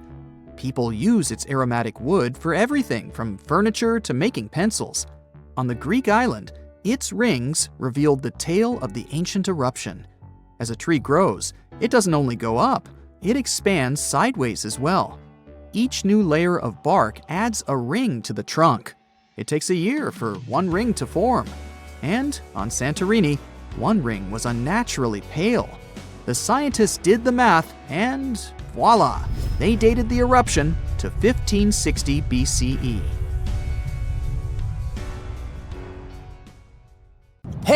How do you feel about taking a trip back in time? We're diving into the history of the Amazon forest to unravel the mystery of its lost cities. Grab your bug spray and hop on.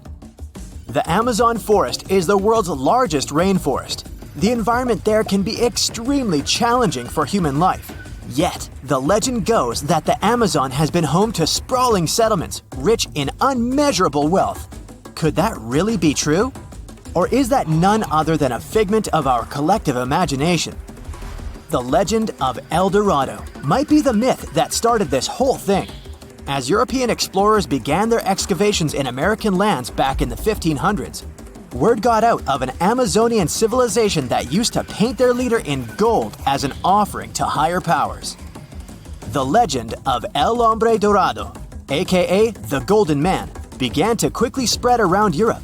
Explorers got excited at the possibility of finding an infinite amount of gold somewhere deep within the Latin American jungle.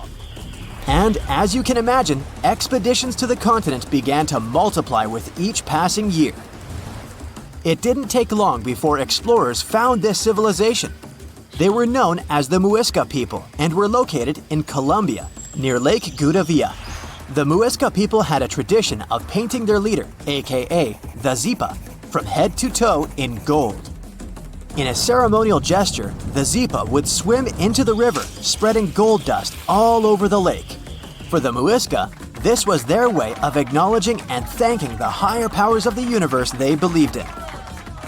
When European explorers heard and witnessed this practice, they were amazed. For them, gold was used solely for commercial purposes as their main currency for trade.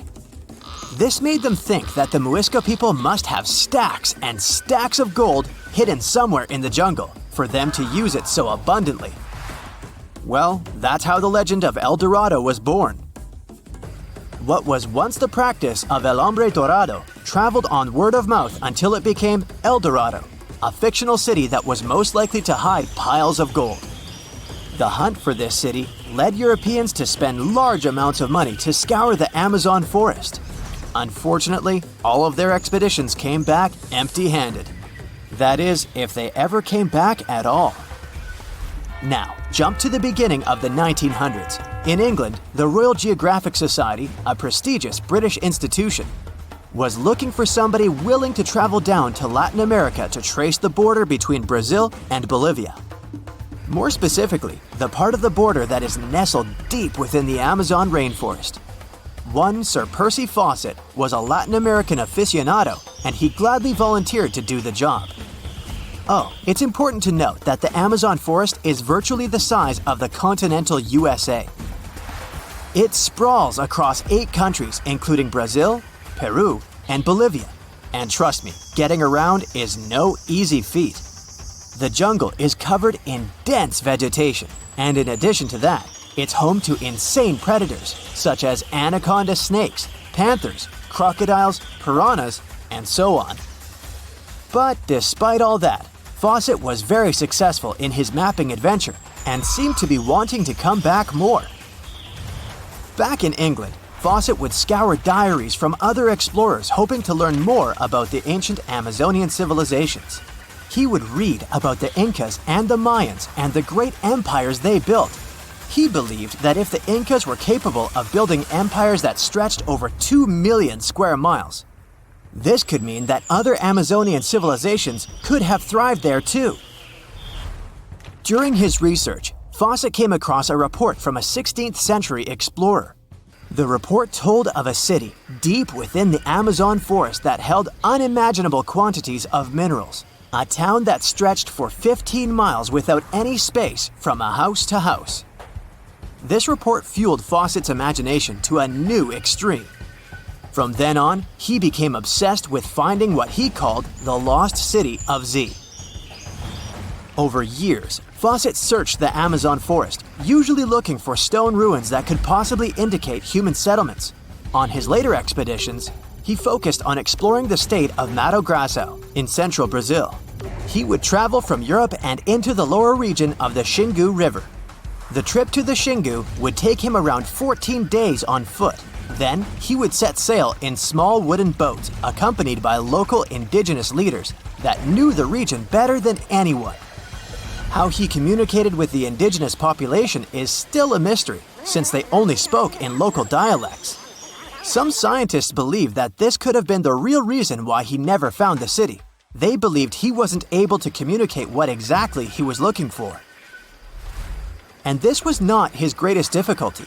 As we've said before, Amazon is not a kind place for its visitors.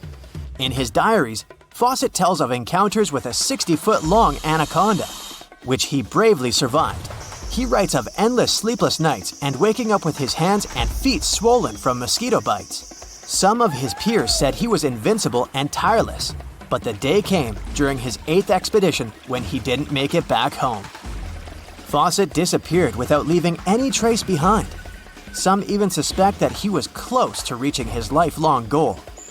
On the day of his disappearance, he sent an optimistic letter to his wife saying there was nothing to fear, and that he was setting out on a certain final search. Fawcett's failed attempt to find ruins seemed to support what had become a consensus among experts at the time, that this rainforest was too inhospitable to support large, complex societies, let alone cities. Experts were convinced that the Amazon's lost cities were nothing more than fiction. That is, until the 1960s, when modern research began to find evidence that suggested otherwise. Scientists discovered patches of extremely fertile soil. They called it Black Earth. And apparently, they found lots of it in the Amazon, especially alongside rivers. Further research even showed that such soil was created by human waste or the intentional burning of forests, which adds nutrients to the soil below, which could only mean bingo! The discovery of Black Earth was the evidence that large-scale agriculture was possible and probably did exist amidst the Amazon, confirming that settlements could have formed there after all. In the 1990s, along the Xingu River in Brazil, a team of archaeologists from the University of Florida made a remarkable discovery. Working alongside local indigenous people, they found very long ditches. After mapping them, they realized that these ditches were a sign of a big settlement. They were remnants of carefully designed walls centered around a plaza. Some were roads that led to more settlements. In fact, just this part of the Amazon, about the size of New Jersey, was once a network of dozens of settlements that experts believe could have been home to at least 50,000 people between 1250 and 1650 CE. Other discoveries were possible thanks to LiDAR imaging, a type of technology that allows researchers to take satellite pictures of the forest's ground without having to step inside of it. A network of trenches in Acre, Brazil, dates back to 200 to 1200 CE. These suggest settlements that could have supported 60,000 people. Other images from near the Xingu River suggest cities that could have housed about 50 million people. These were the lost cities of the Amazon. Believe it or not, these images suggest that Fawcett was very close to a major discovery. He was looking for the ruins in the right place, but he was looking for the wrong thing. Unlike cities such as Cusco, which used stone as their primary material, Amazonian settlements used wood and earth to build their cities. These materials are highly deteriorating and probably decomposed over time. Finding them required a bit more technology than what Fawcett had available at his time. You're an adventurer looking for a golden hourglass hidden in the jungle of an exotic country. Finally, you find the artifact. Someone starts shouting as soon as you grab it. "Stop! This is the police! Hands up!" You look around and see two officers. You turn the hourglass over and fall into a suddenly formed portal that takes you through space and time. "Hey you, stranger, don't move! What are you doing in our temple?" You look around and see two guys with swords. They're the police of ancient Babylon. The vast kingdom in Mesopotamia was the first in history to invent a list of laws and punishments for their violation. The list of these laws was called the Code of Hammurabi and contained 282 laws. They were carved on stone pillars around the 10th century BCE.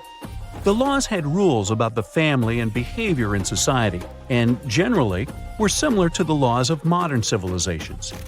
The authorities of Babylon created special police squads consisting of locals. Their goal was to monitor public order and ensure no one broke the law. Some records of the squad's work have survived to this day. They talk about how the ancient police stopped noisy feasts, monitored tax payments, and searched for thieves and looters. In general, their routine was similar to the routine of modern police. They guarded temples and made sure that nothing was taken from them. You're now in their temple, holding the golden hourglass. The sand pours down, and you teleport to another place. It's the 14th century. You're in Nigeria, on a hot plain under the scorching sun. You hear someone approaching you from behind. "Stop! Don't move! Your fate will be decided at the meeting." Two Okanko guards, members of the Igbo ethnic group, walk to you holding spears. Okanko consisted of rich and poor people, young and old. They were the judges of justice and ensured that no one violated the laws. Each village had its own Okanko squad. They severely punished those who cheated or harmed other people. Okanko also solved land disputes. Before passing a verdict or sentence, Okanko discussed it at public meetings. You haven't broken their law, but you're a stranger in their village, so they want to grab you. Fortunately, the hourglass transports you out of there. Now you're inside a temple in ancient Egypt. You hear barking dogs, screaming monkeys, and human voices. "Who are you?" You turn around and see the Magi, the police of the Middle Kingdom of ancient Egypt. These experienced guys with swords patrol the streets with dogs and even monkeys. They were residents of the neighboring kingdom of Nubia. Still, as the territory of Egypt expanded, they offered their services as the guardians of order. During the New Kingdom, the temple priests of Egypt performed police functions. They protected temples and caught looters and thieves. If someone stole something from a temple, temple priests arrested the thief and conducted their own investigation. They won't investigate anything this time as you disappear and continue your journey. You're in a hot jungle now. You can see large stone buildings through bushes and trees and hear a flowing river and people's voices. You're next to a large agricultural area. It looks like a modern civilization in a tropical forest. But this is the 15th century, and you're in the Incan Empire on the South American coast. Police officers are called tokrikokes here, which means the one who sees everything. Two tokrikokes pass by you and don't tell you anything. The Incan Empire had a developed legal system, and no one could arrest you just like that. The one who accused another person of violating the law had to be above the rank of the accused. Therefore, tokrikokes were the most senior people in cities. They kept order and also conducted a population census. Their duties also included the distribution of land and the construction of roads and bridges. They held all court proceedings publicly and punished those who committed serious violations. But for petty hooliganism, people were just subjected to public censure. Here, you feel safe thanks to the harsh but fair laws. But the hourglass is restless and takes you to ancient Greece. And to be honest, you're out of luck because the Cryptia of Sparta is in charge here. These tough guys got trained in duels from an early age and developed incredible strength and endurance. Yeah, everything is as we've seen it in the movies. The Cryptia means hidden. This police force always acted cautiously and quietly to deliver a crushing blow. They didn't have armors or big swords. They were wearing light clothes and had sharp knives. The Cryptia kept order and made sure farmers paid taxes and shared their harvest. Also, the Cryptia suppressed any rebellions among people. Unlike the people in other countries, the Cryptia worked at night and rested during the day. Well, it's daytime, so no one will arrest you. But if it were night, you would hardly be able to escape from the Spartan police. You teleport to ancient Judea, where a fair judicial system was highly valued. Each city had its judge and 2 trained soldiers under their command. They were called Judean shotorim. These fighters were excellent at archery and sword fights. Their duties included checking and setting market prices and resolving private property and public safety issues. Dogs in every house should be chained, there should be no pits on the street, and the sale of knives and swords should be strictly regulated. Any violation of the law was investigated and dealt with in court. The locals really appreciated this order and paid for it as taxpayers. Now the Golden Hourglass takes you to 15th century West Africa. You're in the Songhai Empire. This was one of the largest countries in West Africa with first-class police called the Kadi. Serious violations were punished cruelly, so people were afraid to break the law. The Kadi were government officials appointed by the king. They decided who to court-martial and who to punish with a small fine.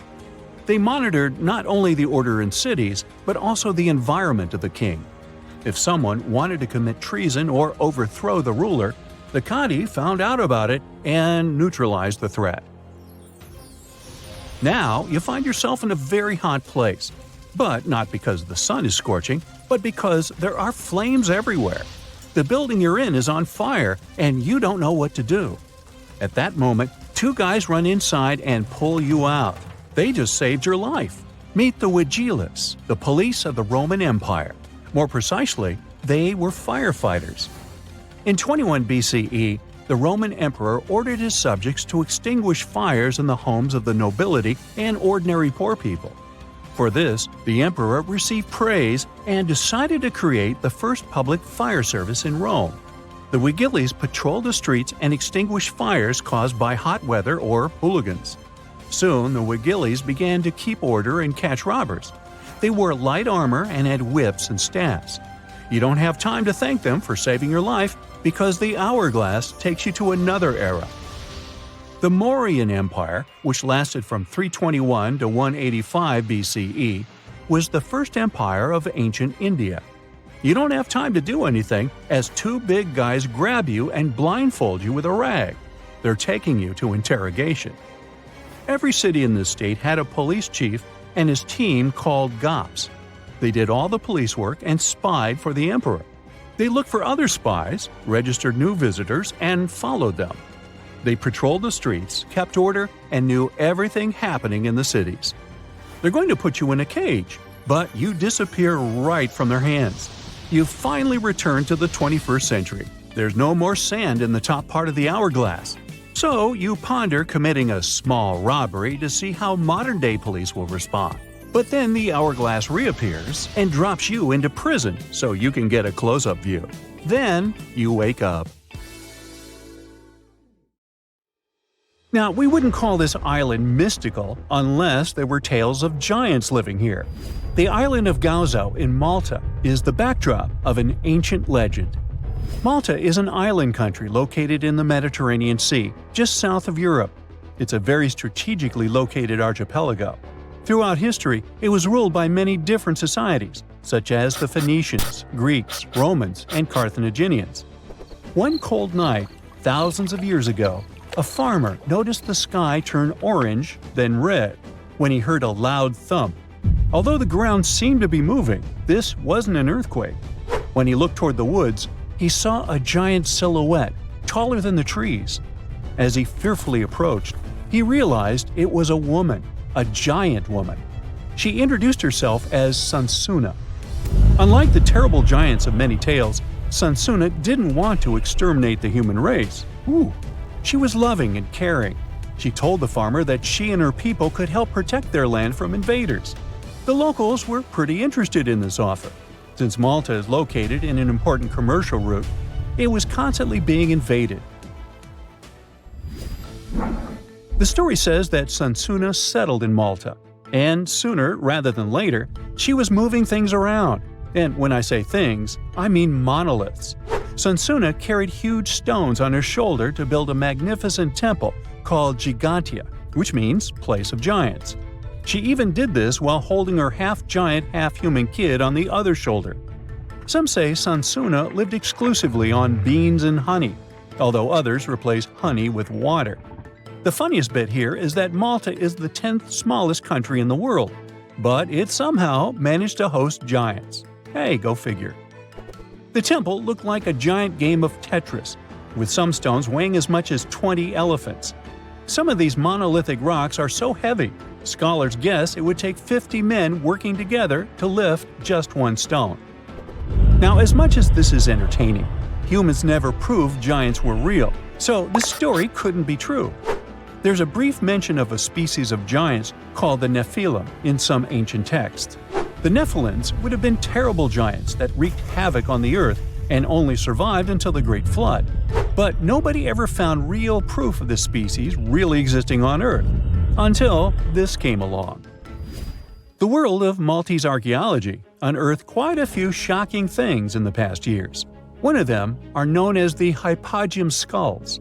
Hypogeum is the Greek word for underground, and this incredible site was discovered in the first decade of the 20th century. Back then, Malta's National Museum director received an important phone call.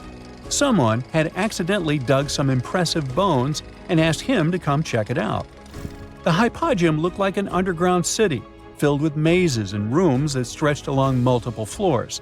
They were all made with similar limestones as the Maltese temples above ground. The hypogeum was filled with important relics and artifacts. Scientists quickly understood that the hypogeum was built as a type of final resting place for locals. So, along with skulls, they found a lot of bones and skeletons. One of these artifacts were skulls, but these weren't regular human skulls. Rather, they were of the elongated type.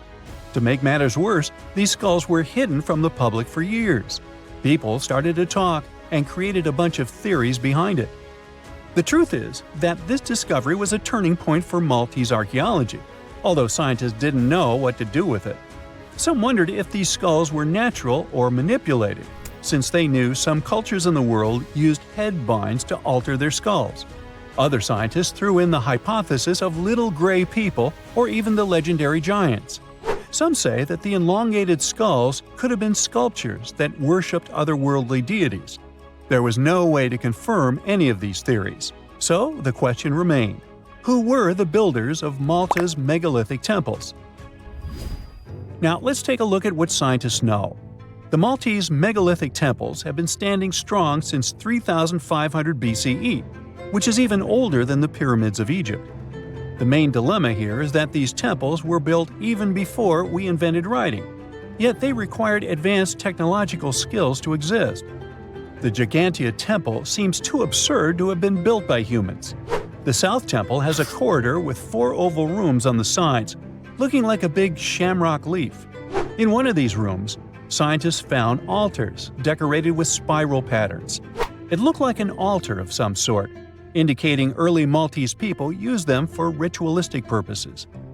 The North Temple is similar but smaller, with a very low entrance that makes people crouch down to get inside.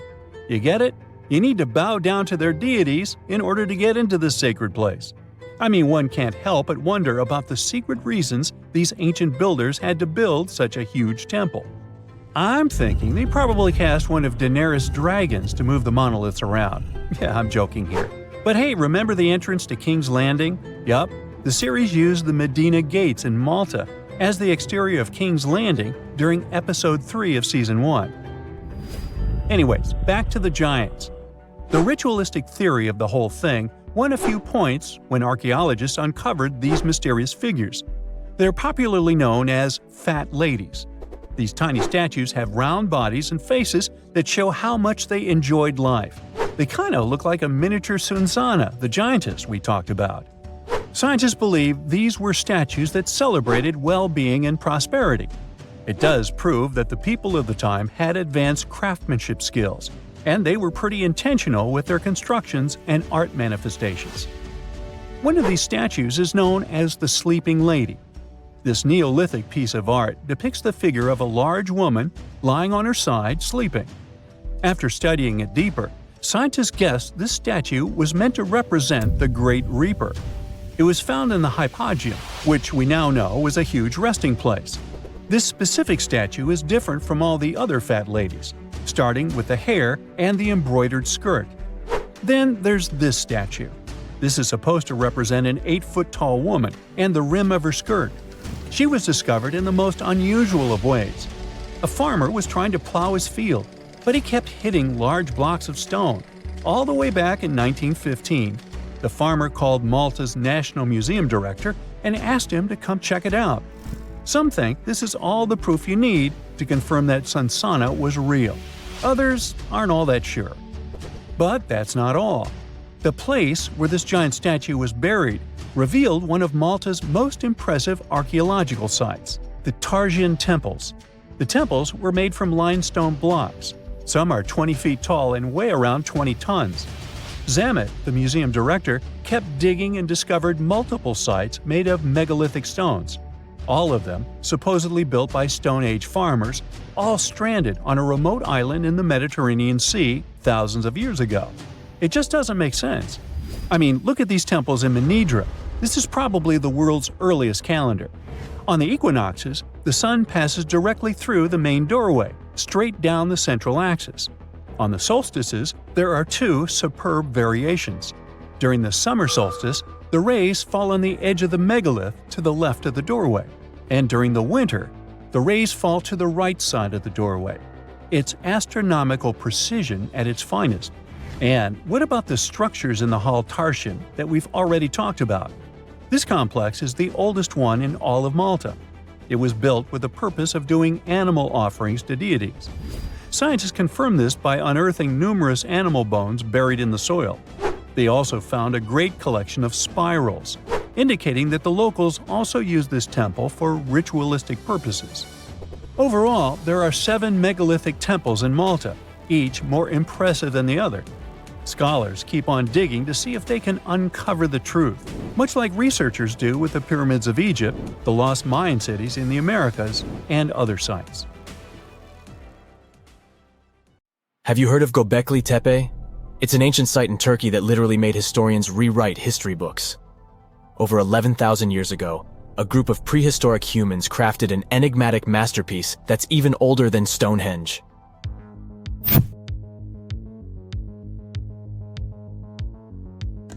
Before its discovery, archaeologists believed that people didn't know about iron and weren't good at making pottery.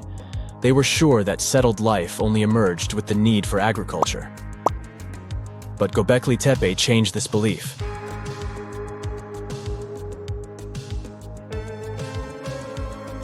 The place has revealed that it was the temple that paved the way for a settled life, not agriculture. Until this discovery, researchers believed that farming was the catalyst for sedentary living. Meet Professor Schmidt, the guy whose findings changed this theory. He managed to prove that hunter-gatherer communities laid the very foundations of this way of life.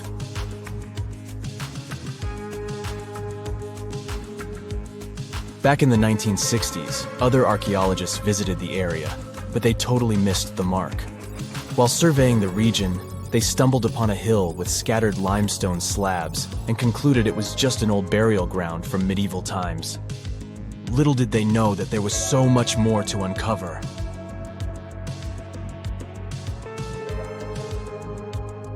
In 1994, Schmidt embarked on his own survey of prehistoric sites in the area. Surprise! He instantly realized he had discovered something truly extraordinary. Unlike the nearby flat and barren plateaus, Göbekli Tepe had a gently rounded top, rising 50 feet above the surrounding landscape. Funny enough, the translation of this place's name is Potbelly Hill. Schmidt was sure only humans could have made something like this.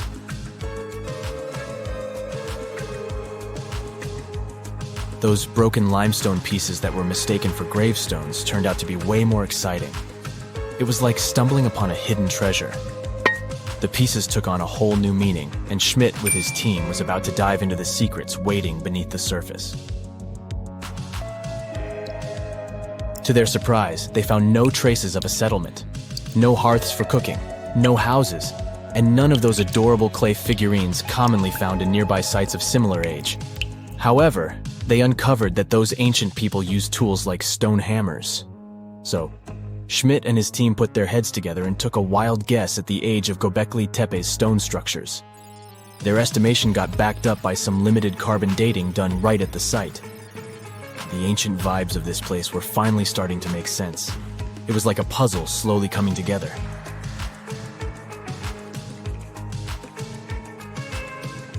You may think that back then, people didn't have special tools to create something as cool as Göbekli Tepe. Not true. Turns out, these prehistoric folks used flint tools instead of fancy metal chisels. They were also skilled at chipping away softer limestone and crafting pillars right on the spot. Afterward, They carried the pillars a short distance to the summit and placed them upright. Once the stone rings were complete, they covered them with layers of dirt. Over time, they added new rings, and voila, you've got a cool hill to impress people in the future.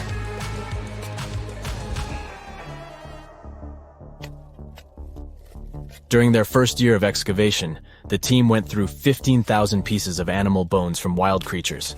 These people didn't have pet animals or grow their own food. They hunted wild animals for their meals. But things were about to change, because the place had everything they needed to start farming. Scientists say they had wild sheep and wild grains that could be domesticated. And guess what? Just 20 miles away, geneticists found evidence of the world's oldest domesticated strains of wheat at a prehistoric village.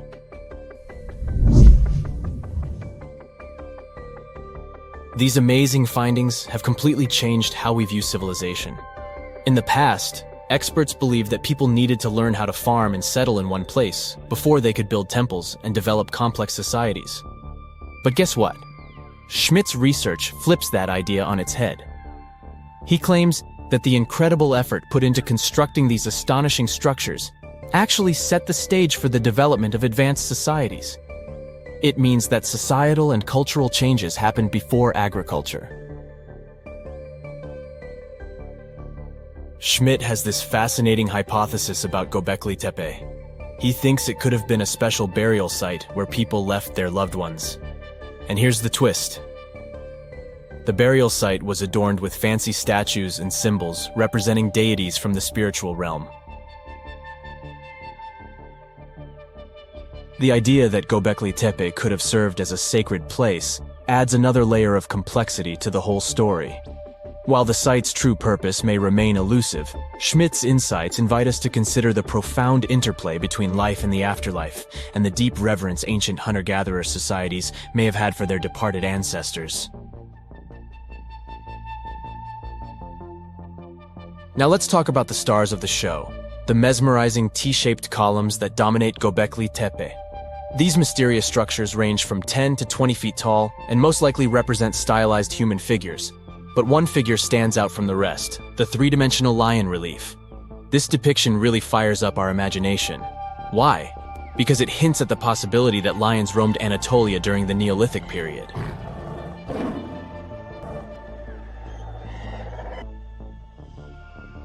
These standing stones are arranged in circles and placed in rectangular pits. Each circle has a similar setup. Two big T-shaped pillars in the center, surrounded by slightly smaller ones facing inward.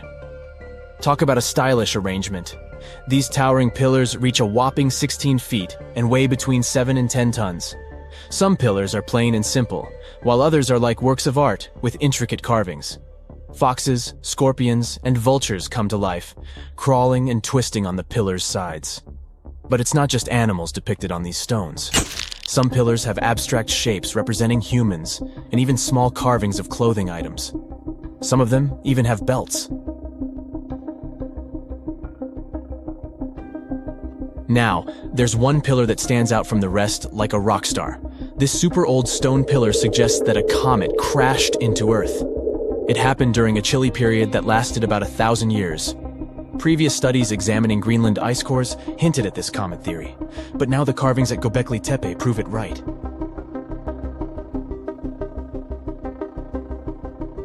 The carvings on the pillars are like a historical comic strip. They even show a headless human figure. Researchers fed the images into a computer and discovered their connections to constellations, indicating that this temple might have been an ancient observatory. It's like our ancestors were trying to document this cataclysmic event in their own unique way. Archaeologists have been excavating and researching Göbekli Tepe since the mid-1990s, peeling back layers of history and providing us with a deeper understanding of the intricate relationship between various elements. They have no plans to stop the whole process for another 150 years. Who knows what else they'll find? You see, Göbekli Tepe has been labeled purely as a ritual site with no signs of domestic activities. We were led to believe that the absence of water meant it couldn't support semi-sedentary communities. But scientists believe it's time to shake things up and approach Göbekli Tepe with fresh eyes. It's time to question what we believed before and use new evidence and different ways of thinking. Like, there might have been a group of people living in the area who didn't stay in one place all the time. They moved around a bit but still had their own civilization, living in the area semi-sedentarily. Göbekli Tepe is not just home to a single temple, but an astounding collection of over 20 ancient structures. As archaeologists delve into the depths of this wonder, they are unraveling its unique layout, featuring 2 prominent focal points at the heart of each establishment, complemented by smaller structures and dividing walls. What's even crazier is that in this area, there are over 200 obelisks, which are narrow tapering monuments. So the idea of panspermia is that life can travel through space naturally, like seeds being spread around the universe. It's been debated for ages, but we didn't have any proof until recently. Now, with new discoveries and research, we're taking it seriously.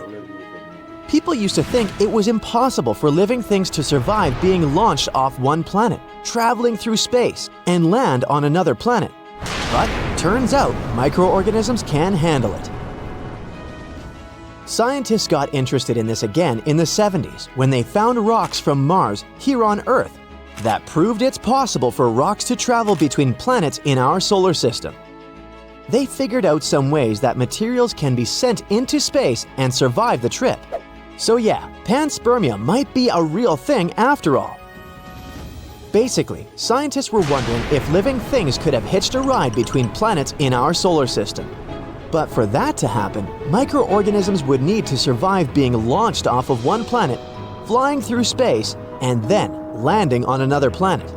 So, scientists have done a bunch of experiments trying to simulate all those crazy conditions. They found that spores can survive each stress individually, and even combined stresses can be simulated in the lab. For instance, microbes could totally survive the trip from Mars to Earth or any other habitable planet in our solar system. And get this, it's not just Mars and Earth that could be swapping germs. There are all these cool moons around Jupiter and Saturn that might be habitable too, like Io, Europa, Ganymede, Callisto, Titan, and Enceladus. Plus, microbes can survive in space for years with just a little UV protection, like they could be space superheroes with a dash of sunscreen. And if they're shielded by 6.5 feet of meteorite, they could live for 25 million years up there. That's longer than most marriages last. But wait, it gets crazier. Scientists found microbes on Earth that were brought back to life after 250 million years. That's like finding a fossil and then it jumps up and says, "Surprise!" All these discoveries have changed the game when it comes to finding life on other planets. We used to think life could only exist on cushy Earth-like planets. But now we know that extreme environments are fair game. And with our improved knowledge of these environments, we've been able to develop astrobiology, which is all about studying the origin, evolution, and distribution of life in the universe. Mars is one of the most promising places to look for life. We've found evidence that it used to have an environment similar to Earth, which means life could have flourished there. And get this, scientists found trace amounts of methane in the Martian atmosphere that could be produced by living organisms. Plus, they recently discovered subsurface liquid water lakes on Mars. So, maybe there are some Martian microbes chilling down there. Europa is another exciting prospect. It has a subsurface ocean that could support life similar to Earth's deep ocean hydrothermal vents or the Antarctic lake Vostok. And Enceladus has hydrothermal vents on its subsea floor and high-speed jets of water vapor and organic-rich particles gushing out from its southern region. So who knows what kind of alien creatures are lurking out there? Bottom line, space is wild and full of surprises. Who knows what kind of crazy stuff we'll find next? Yeah, that long explanation was all about panspermia. But that's definitely not the only theory about the origins of life in space. There's just panspermia theory, but there's also directed panspermia. This theory is a bit crazy though. It suggests that life on Earth was deliberately seeded by an advanced extraterrestrial civilization. This idea is based on the assumption that life is rare in the universe and that it's unlikely to have originated on its own on Earth. Directed panspermia is basically the idea that dudes from other planets intentionally sent life to Earth. I'm not kidding you. Some people think that extraterrestrial beings might have purposely sent microorganisms or even whole organisms to our planet to kickstart life here. The idea is that those dudes might have wanted to spread life throughout the universe, and Earth was just one of their stops. It's kind of like intergalactic gardening. They planted the seeds of life and let it grow. Now, this theory might sound a little out there, but some scientists actually take it seriously. They argue that it's possible that life on Earth is too complex to have just randomly formed on its own, and that an outside force had to have played a role. I personally prefer classic panspermia theory over this one. There's another theory called chemical evolution, and it suggests that life on Earth originated from simple organic molecules that formed spontaneously in the early Earth's atmosphere or in space. These molecules then combined and evolved into more complex structures, eventually leading to the formation of living organisms. The conditions on early Earth were different from what we see today. The atmosphere was mostly composed of gases like methane, ammonia, and carbon dioxide, and there was no oxygen. These conditions were conducive to the formation of organic molecules. One of the most famous experiments that supported the chemical evolution theory was the Miller-Urey experiment in 1952.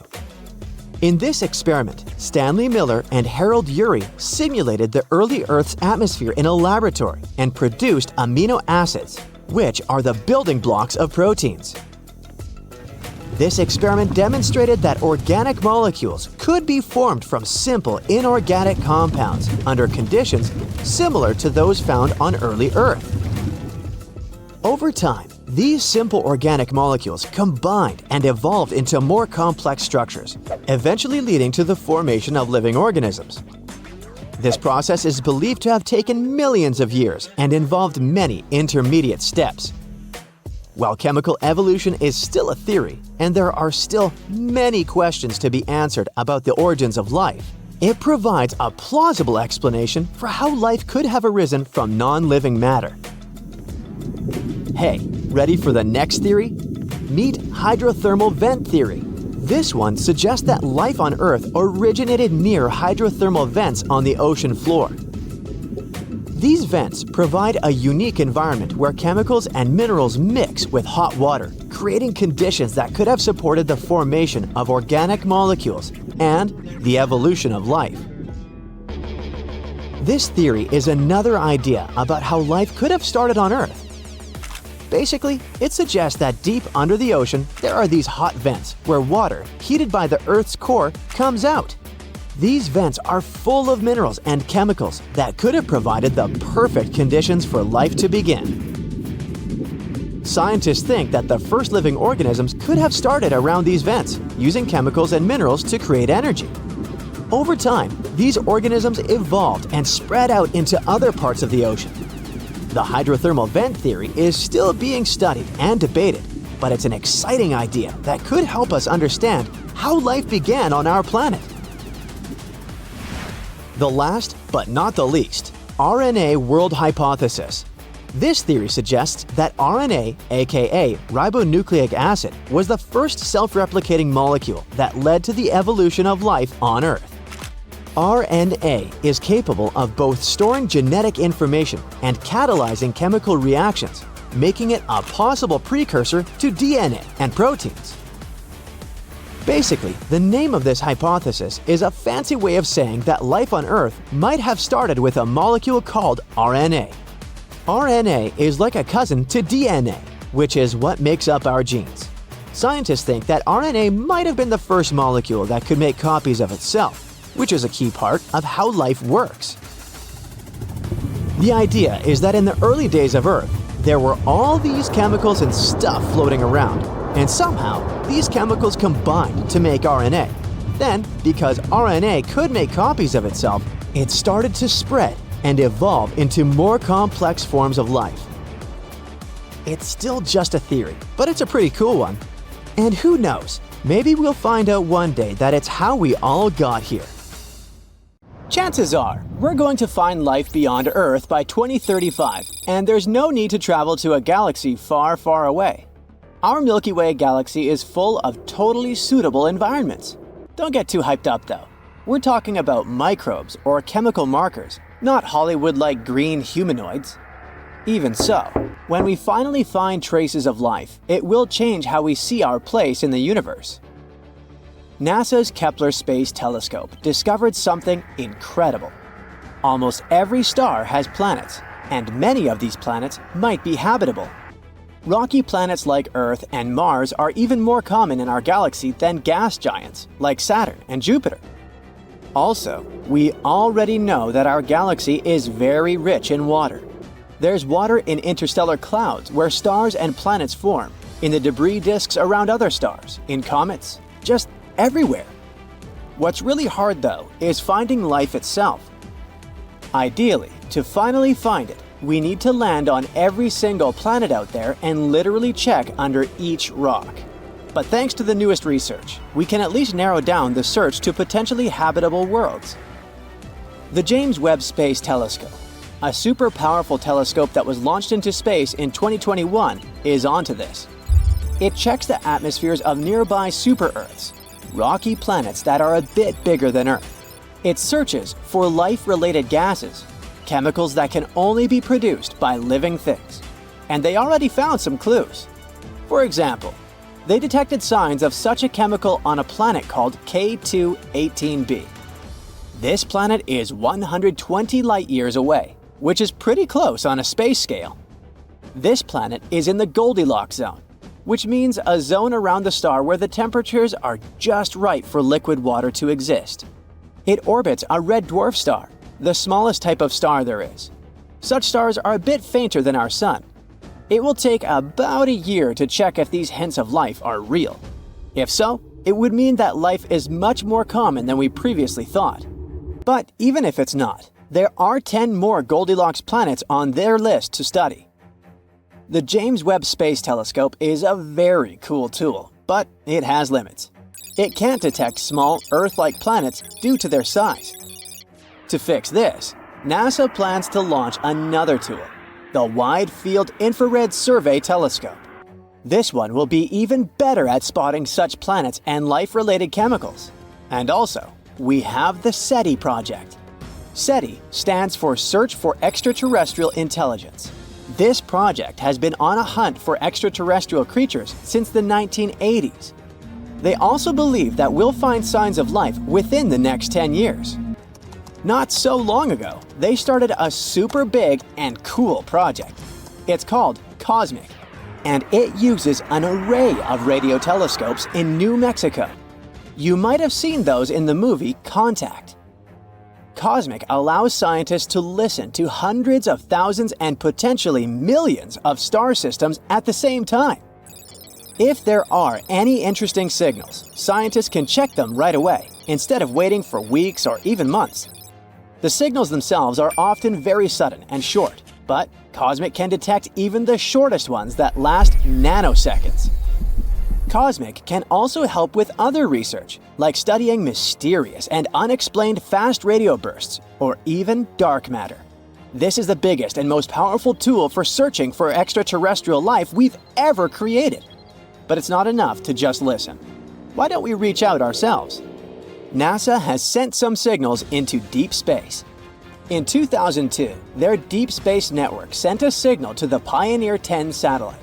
But there was an obstacle in the path. A white dwarf star, 27 light-years away from Earth. If there's a planet around this star, perhaps the signal reached them too. If there are any intelligent species there, we could receive a reply by 2029. The DSN keeps sending powerful transmissions into space. These signals will bump into 222 stars within the next 3 centuries. Maybe someday we'll receive a reply from somewhere far away. But why haven't we received a response yet? There are about 200 billion galaxies in the universe, each with around 100 billion stars. If just 1% of those stars had one planet, that's still 200 quintillion possible planets. And we can narrow it down even further. If the chance of them having life is 1 in a trillion, that would still leave us a few 100,000 planets. So, where is everyone? This is a famous question known as the Fermi paradox. The first possibility isn't that terrifying. It's possible that the universe is full of life, but this life isn't intelligent in our traditional sense. Some planets might have microbes, birds, or space dinosaurs. This is called the Great Filter Theory. It suggests that there are certain filters that life has to overcome in order to become intelligent, and maybe other species just haven't overcome them yet. Think about it. Life on Earth started in the ocean, then crawled onto land, diversified into many forms, went extinct in massive events 5 times, evolved again, and eventually led to humans. We built societies, developed healthcare, and only then started searching for another life. There's another idea called the Gaian bottleneck hypothesis, which suggests basically the same thing. While it might not be too hard for basic life to start, it's incredibly tough for that life to survive and thrive over long periods. Venus might have had oceans and Earth-like conditions too, but something went wrong. Its oceans boiled away because of a runaway greenhouse effect. Now it's sterile. Mars also had liquid water on its surface once, and both the Moon and Mercury had thick atmospheres for a short time. Meanwhile, Earth has had liquid water on its surface for almost its entire existence. It's super rare and remarkable for a planet to hold temperatures from 32 to 212 degrees Fahrenheit for millions of years. So, maybe it's a mistake to look for intelligent life, especially the one that uses the same technology as we do. It evolved under completely different conditions after all. That's also where the so-called Drake equation comes in. It's a formula that gives us a chance to calculate the potential of life becoming intelligent on a planet. To calculate the result, we need to know several variables: how many stars there are, how many of them have planets, the chance of these planets having life, and so on. Unfortunately, we don't know these numbers yet, and the result might be insignificant. But let's assume that there is at least one other intelligent species. Why haven't we met yet? There might be many reasons. Maybe they don't think we're interesting enough, or maybe the problem is with us. Perhaps we keep missing their signals, or maybe we missed the entire species itself. The universe is insanely huge and ancient. It's over 14 billion years old. If we compress Earth's entire evolutionary history into a 24-hour day, life starts at 4 a.m. Dinosaurs go extinct at 11:40 p.m. Human-like creatures appear 2 minutes before midnight. In this analogy, humans have existed for just 77 seconds, and our technology capable of detecting extraterrestrial life is even newer, less than a second. With such vast distances and time spans, the chances of us existing at the same time as other civilizations are slim. If their civilization lasted only a few millennia, we could easily miss them entirely. But that doesn't mean we should give up our search. Scientists were worried that Earth's radio signals had dimmed over time. But a recent study showed that it's actually the opposite. The numbers of our satellites keeps growing, and this makes our planet more detectable.